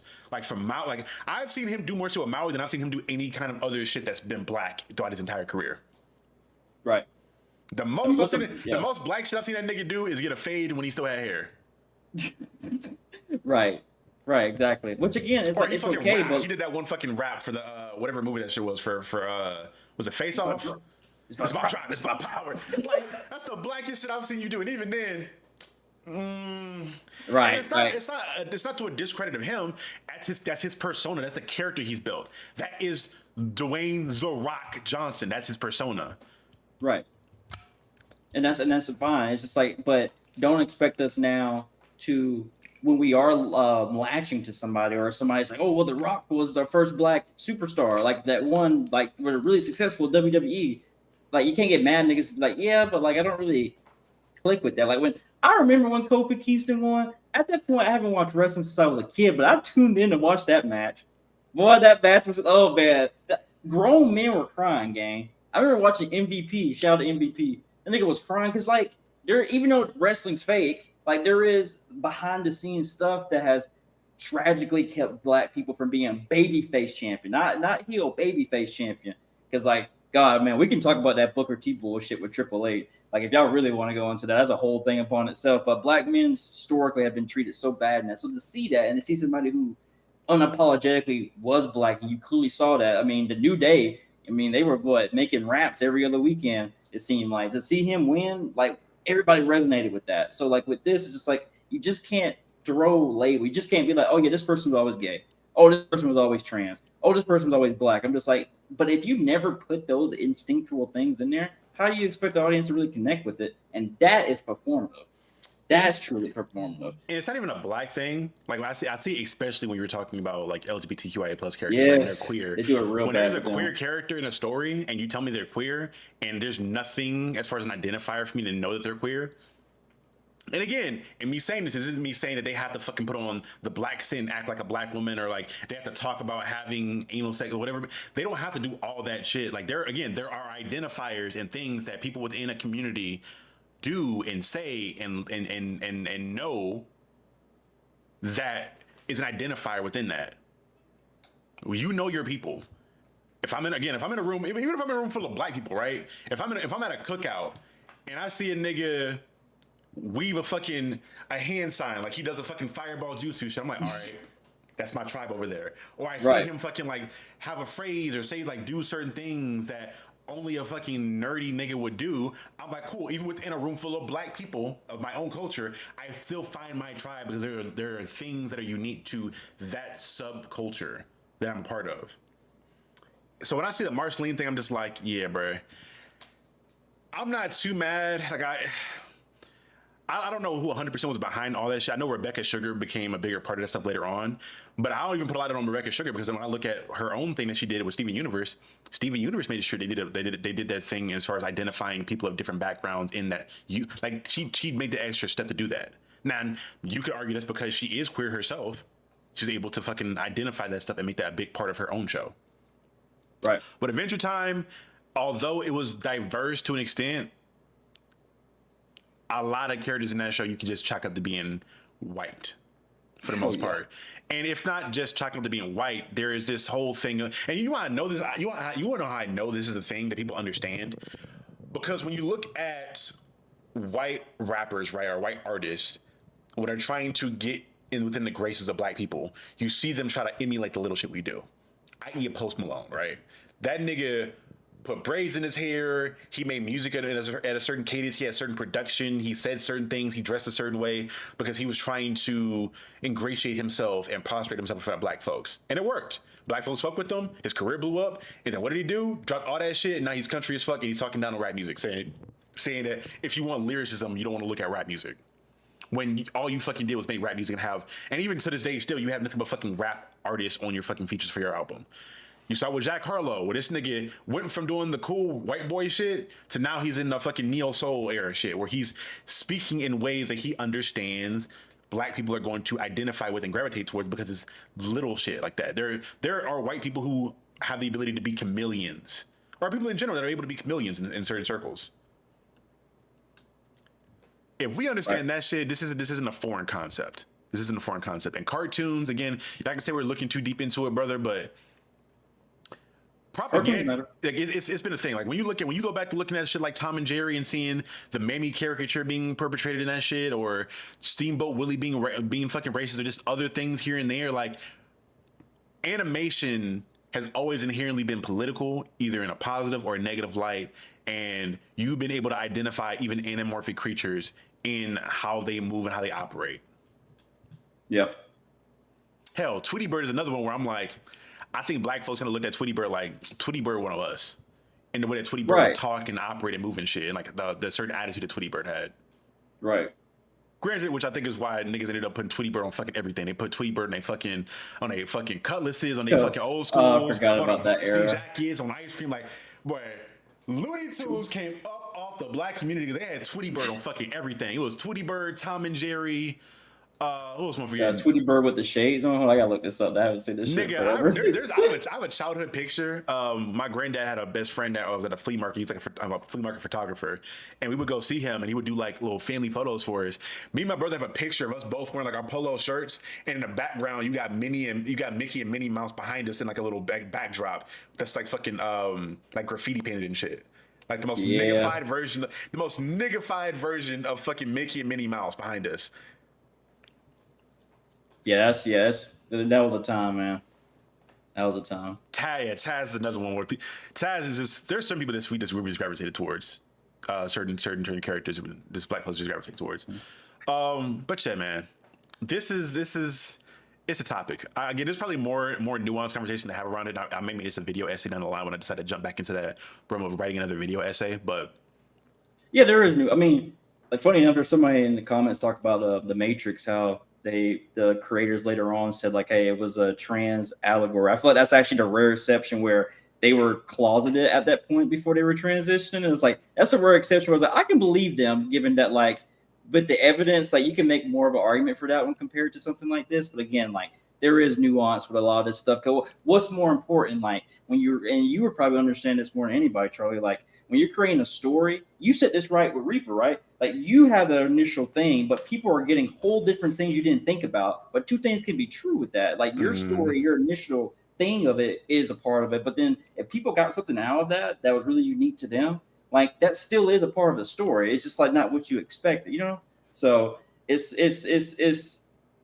I don't know. It's about how we want stories to be perceived, and most importantly, as the creator, how do you want them to be perceived? I know you got upcoming stuff too, and it's just like you gotta make sure you have like representation on that. And it's just like there's so many layers to it. This is a whole topic upon itself for sure. And again, the long story short is just the idea of being intentional about your diversity.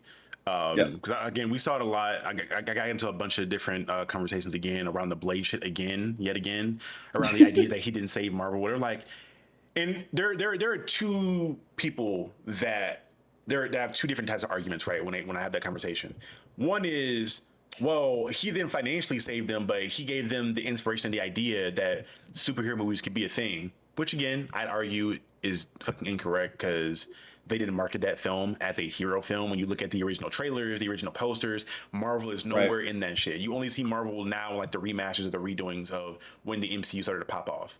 The original shit, it was not there. I talked to people that were even older that were like grown as fuck back then that like, I was like, do y'all remember seeing the Marvel logo at any point, like during the end credits of the fucking film?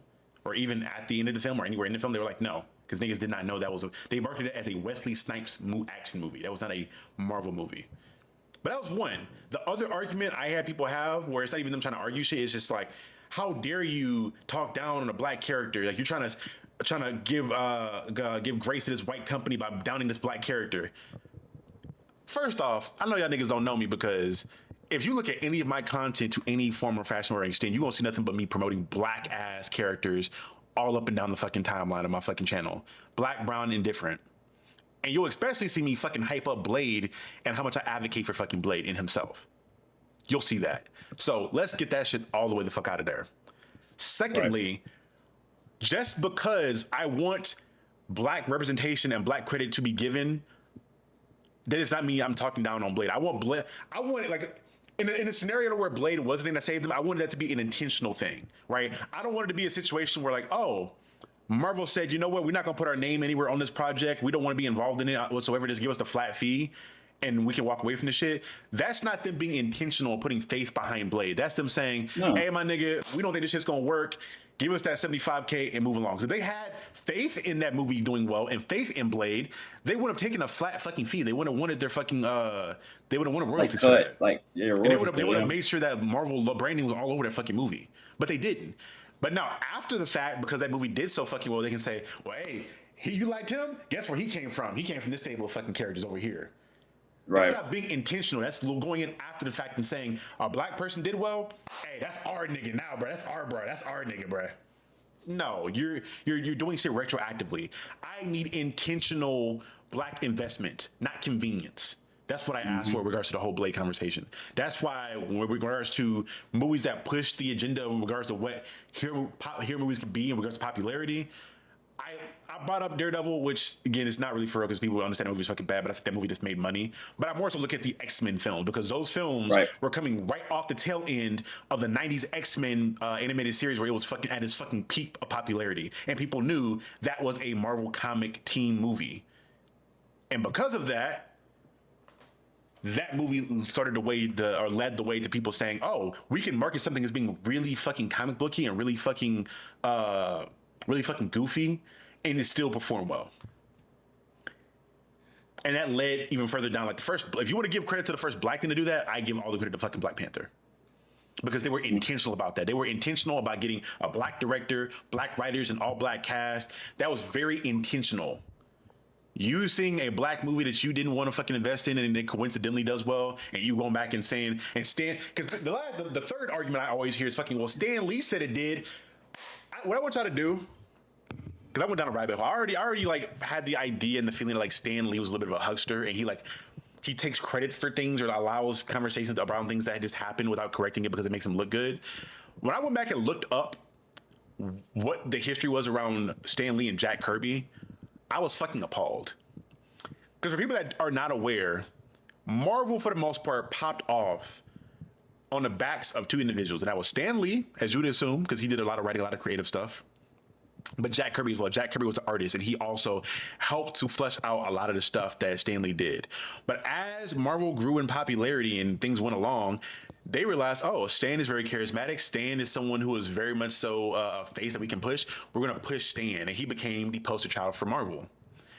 And as he rose to the top of being the poster child for Marvel, they started to hold Jack Kirby more and more. They wouldn't pay him as if he felt to the race that he felt like he should be paid as someone who was a co-creator on a lot of stuff. They wouldn't give him credit for being a co-creator on a lot of different stuff.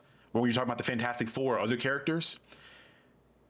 And even when it got to a point to where he was so angry that he was going to like speak out about stuff, They got him into his 3-year. He kept him into his contract he had with Marvel, but then stopped giving the nigga work, just so he could just be on payroll and then shut the fuck up.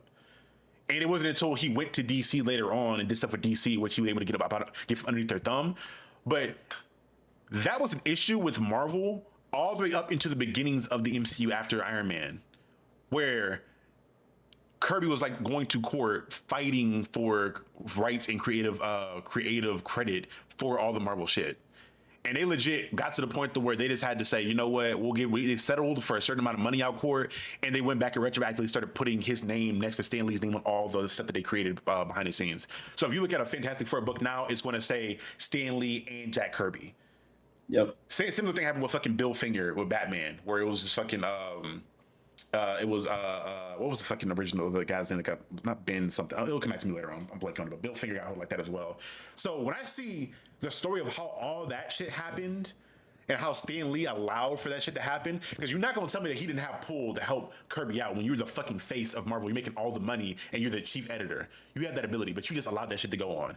Knowing that story and that history, nigga, I don't believe shit that Stan Lee said around what was popular, what saved what did that in the third, because he was a performer at the end of the day. He was there to be a great storyteller.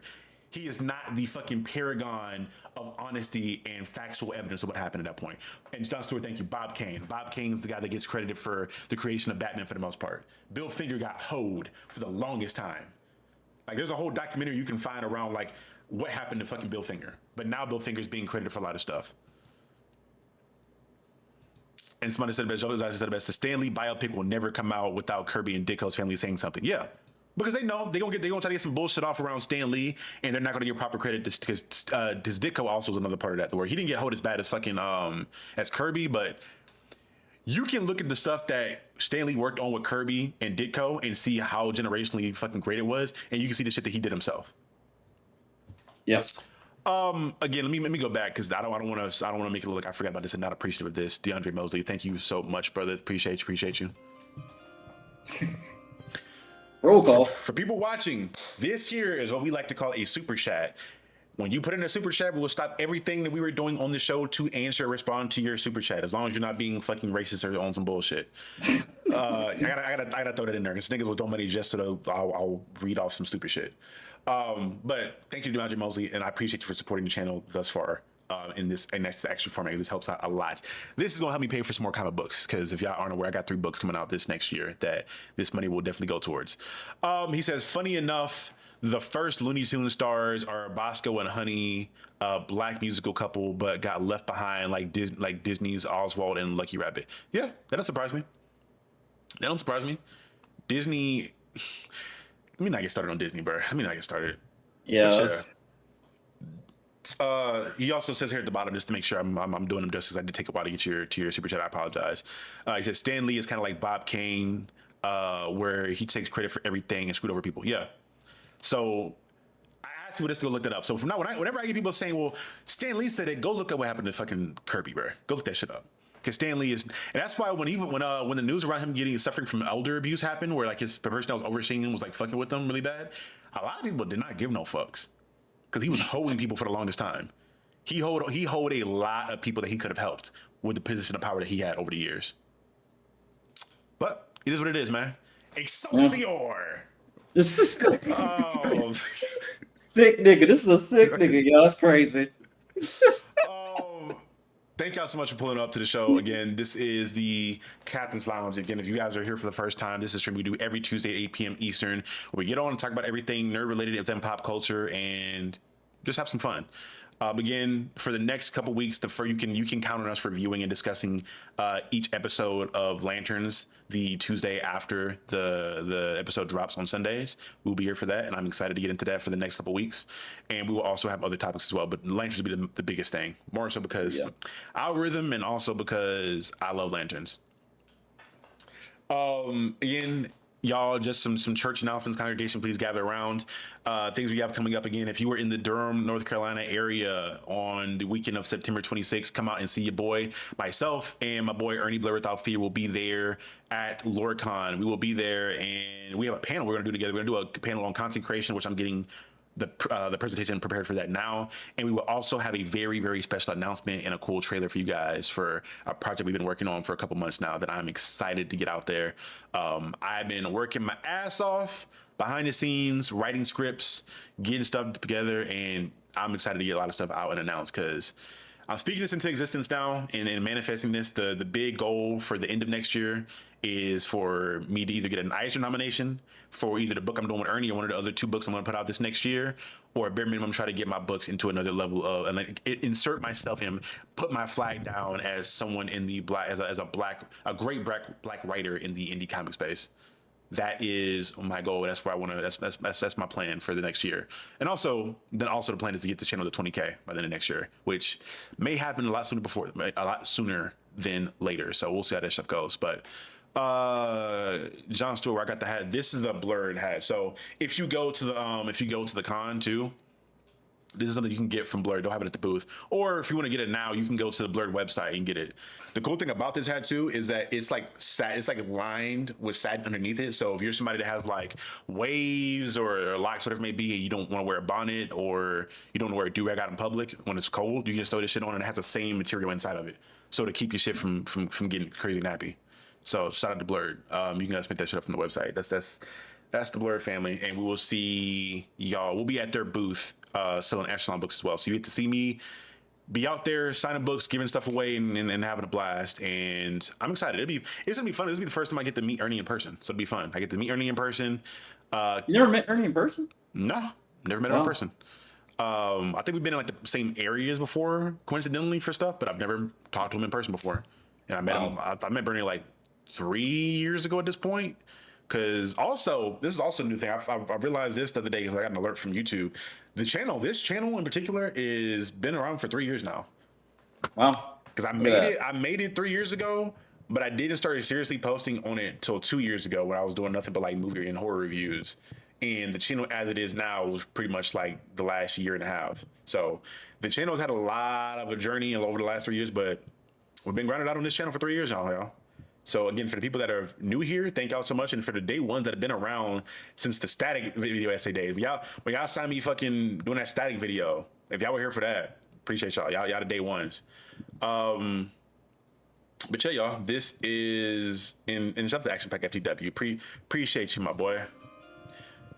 The boy gave 10 jewels. Appreciate you, brother. But yeah, we already gonna be there. So I'm gonna try to see if the con doesn't have a way for us to record the panel or themselves. I'm gonna make sure I try to find somebody that can help me record the panel, so I can, for people that do not or not able to make it to the panel physically, I'll be able to post it on the channel because I did that with my last panel. So if you guys want to see a panel I did on gatekeeping in the nerd space, I did at BlurredCon 2 years ago. That's on the channel too. You guys can go find that on the channel. I already posted. I recorded that whole panel, and that was fun. That was my first time doing the panel, and I really thoroughly enjoyed that. So I'm excited to do this next one and having it be over a topic I'm really feel like I'm knowledgeable on, and also have Ernie be a part of that as well. It's gonna be fun. John Stewart, I think he asked this question earlier, but I forgot to get to it. JP. He says, you already talked about that John Stewart running scene in episode 2. That's the closer to the Tom Cruise award. Yeah, I think, I thought about because episode 1 we were talking about, I think he was chasing after the alien, right? I think it was fucking. He's trying. He can say that. That is what we wanted to see out of fucking, what's buddy name? The fucking Psycho Flash, Ezra Miller. That nigga was running all like fucking unathletic and shit. As a person who used to run track, gang. that nigga got perfect form. Yeah, I mean, John Stewart fucked Tom Cruise, and we're gonna start calling it the John Stewart Award. This nigga, I need him to do this in the Justice League. If he's gonna be in Man of Tomorrow, I need a scene of this nigga just running, and for some reason. I ain't gonna lie to you, respectfully. If that nigga's in Man of Tomorrow and he's running on foot and not using that ring, I'm gonna be so pissed. Cause my nigga, why are you not using that fucking ring at this point? We went through a whole show of you getting that ring and showing how strong you were, nigga. Why are you in the Superman movie not using your ring to fight Brainiac, nigga? Honestly, he used to run track. That makes so much sense because that's that form. If you ran track, I was to see that nigga got perfect form, man. Yeah, honestly, the more I think about that shit now, I do feel like the Brainiac shit is gonna be I think that's where we're gonna see the Justice League. I think we're going to see Batman appear in like the Clayface movie, or we're going to see him appear in one of these next shows coming up, or one of these movies coming out, and then we're going to see the entire Justice League make their appearance in Superman Man Tomorrow, because it's going to be a situation where we're going to have Superman going against Brainiac, and Brainiac is like a world-ending threat. And Lex will be there to kind of help out, to kind of do that situation, but there's no way they fight off all of Brainiac without the help of the Justice Gang. And knowing that John's going to be there, it means I do think we're going to see, at bare minimum, John, Hot Girl, Guy Gardner, Wonder Woman more than likely, Superman, and I do think Batman is going to make an appearance. I do think we're going to get a Batman. So we'll see. But yeah, y'all. Thank y'all so much for showing up and showing out. Next time on Dragon Ball Z. Next week, you guys can expect again like a similar thing in regards to us covering the episode 3 of Lanterns, but also be on the lookout for anything that eventful that happens around the Cyber League stuff. So if any other big news comes out in the next week, we'll be able to cover that. And also, big news. We will be having a special guest on this show next week. My boy Gifted Hoops. If you guys know who he is someone who I found through basketball content, because he's a Warriors fan. He was doing a lot of Warriors content, but he also is a big gamer and also is a big nerd as well. And he'll cover a lot of stuff. So I'm trying to figure out what I want to cover topically. I low-key want to get in some Bleach stuff, but I know this nigga Jordan's not seeing a single episode of Bleach, and you're not going to catch up by the time the fucking show is next week.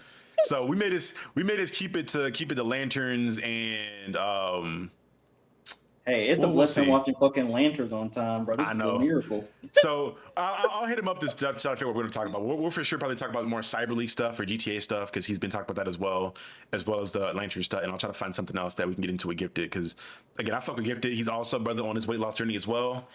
Bro's cool. I've always fucked with Gifted in the interactions I've had with him and talking about some basketball stuff. He's a good brother. I think y'all will be. I hope I can introduce him to a new audience as well. So there's that. And then my bad, John Stewart. Yes, Blue Beetle. Only reason I'm not confirming the only reason I didn't bring his name up is because I didn't hear confirmation he was going to be in the movie. All those other people, I heard confirmation being in that. And Batman just seems like it's Batman. If they do the Justice League, Batman's showing up. There's no way to not. Oh yeah. And have you watched Nightfall yet? I have not watched Nightfall yet because that shit is not streaming anywhere. It's only on video on demand, and I'm not dropping $20 for now to watch that. I want to. I don't have the money to drop $20 to watch that shit right now. So I may do my best Jack Sparrow impression and try to hit up and see if I can get some help from some friends to get a hold of that. Possibly. Allegedly. Allegedly. Yo ho. All together, hoist the colors high, heave ho, peace and beggars, never shall we die. Yeah, that's how we moving with anything Paramount right now. Granted, Paramount bill's not finalized yet, but you know how it's gonna be. Yeah, you saw. Hey, John Stewart, hop in the Discord, help your brother out. Drop a link in the Discord for me. I'm gonna talk to you after this, because yeah, we need to help your boy out. Because I have been waiting on that. I wanted to check that out. Nightfall watch party. You know what? I'm down to do a Nightfall watch party in the Discord if y'all want to do that. We could probably hook that up for tomorrow if I got time. I should have time tomorrow night. We can hook that up, because I think it's only like 45 minutes. I think. We gonna see. But again, thank y'all so much for showing up and showing out and being active in the chat. We will see you guys next week. Again, if you guys are new to the channel, 8 p.m. Eastern on Tuesdays is this stream for the Captain's Lounge. Sundays at 9 p.m. Eastern, you will see me and Dr. Carrie Knight, which you may not see her this weekend because she seems as though she has fucking leprosy again and she is sick as shit. She FaceTimed me today and sounded like fucking Tony Todd on the phone. I was like, God damn. So I may call in Ernie to see if he can hop in and help me out, because I don't want to make her get into that stream and she's still feeling sick. But again, Sundays, Pull-List Therapies, everything comic books related. So be there for that at 9 p.m. Eastern on Sundays, and we'll chop it up there. But yeah, y'all. Any last thing? Yesterday, I dropped my Miles Morales video and me covering the Cody Ziegler's Miles Morales run, and I thoroughly enjoyed that. Please do your boy a favor and go like and watch that video and throw some hype points at it, because that video is not picking up as much steam as I wanted to initially, but it's picking up steam now, and I think a couple more hype points may help it out. A couple more likes may help it out. So please go like, hype, and watch that video for your boy, and hopefully it does better in algorithm, because I did think that video. I ain't gonna lie to you. very rarely do I move with the idea that like a video is gonna be the biggest video I've ever put out. I thought that Miles video was gonna be. I thought it was gonna be the next Spike video. I ain't gonna hold you. So maybe it does get to there at that point because the Spike video initially didn't pick up as much steam as it did initially, but we gonna see. So if y'all want to hear more about what I think is my favorite Miles Morales run as of now, go check that out. Well, I still gotta read Saladin Ahmed and Brian Michael Bennett's Miles run, but Cody Ziegler, that nigga's on it. He's on it. But again, this has been episode 65 of the Captain's Lounge. Jay, you got anything else you want to say before we get up out of here? Nah, brother, just appreciate y'all in the chat. It was real active today. Always enjoy hanging out with y'all, and we'll be back here next week. Okay. So shout out to all 175 of y'all. Appreciate y'all. And yes, Joseph Ashley, you can hype a video more than once, but keep in mind you only get 3 hypes in a week. So what I do, I throw 2 hypes in my own videos. Because I drop 2 videos a week, so I usually throw like 2 hypes at one and then throw one towards whatever. So if y'all want to throw, if y'all want to throw 2 hype points at that Miles video, I'd appreciate it. And to save one for this video that I'm dropping probably Thursday or Friday, because I got another video coming this week. But I had to pull it up because I forgot to hype it, so you reminded me. This nigga here. All right, so this has been episode 65. We'll see y'all next week. But before y'all leave, remember, forever and always. And we'll see y'all next week, y'all. Peace. Be good people.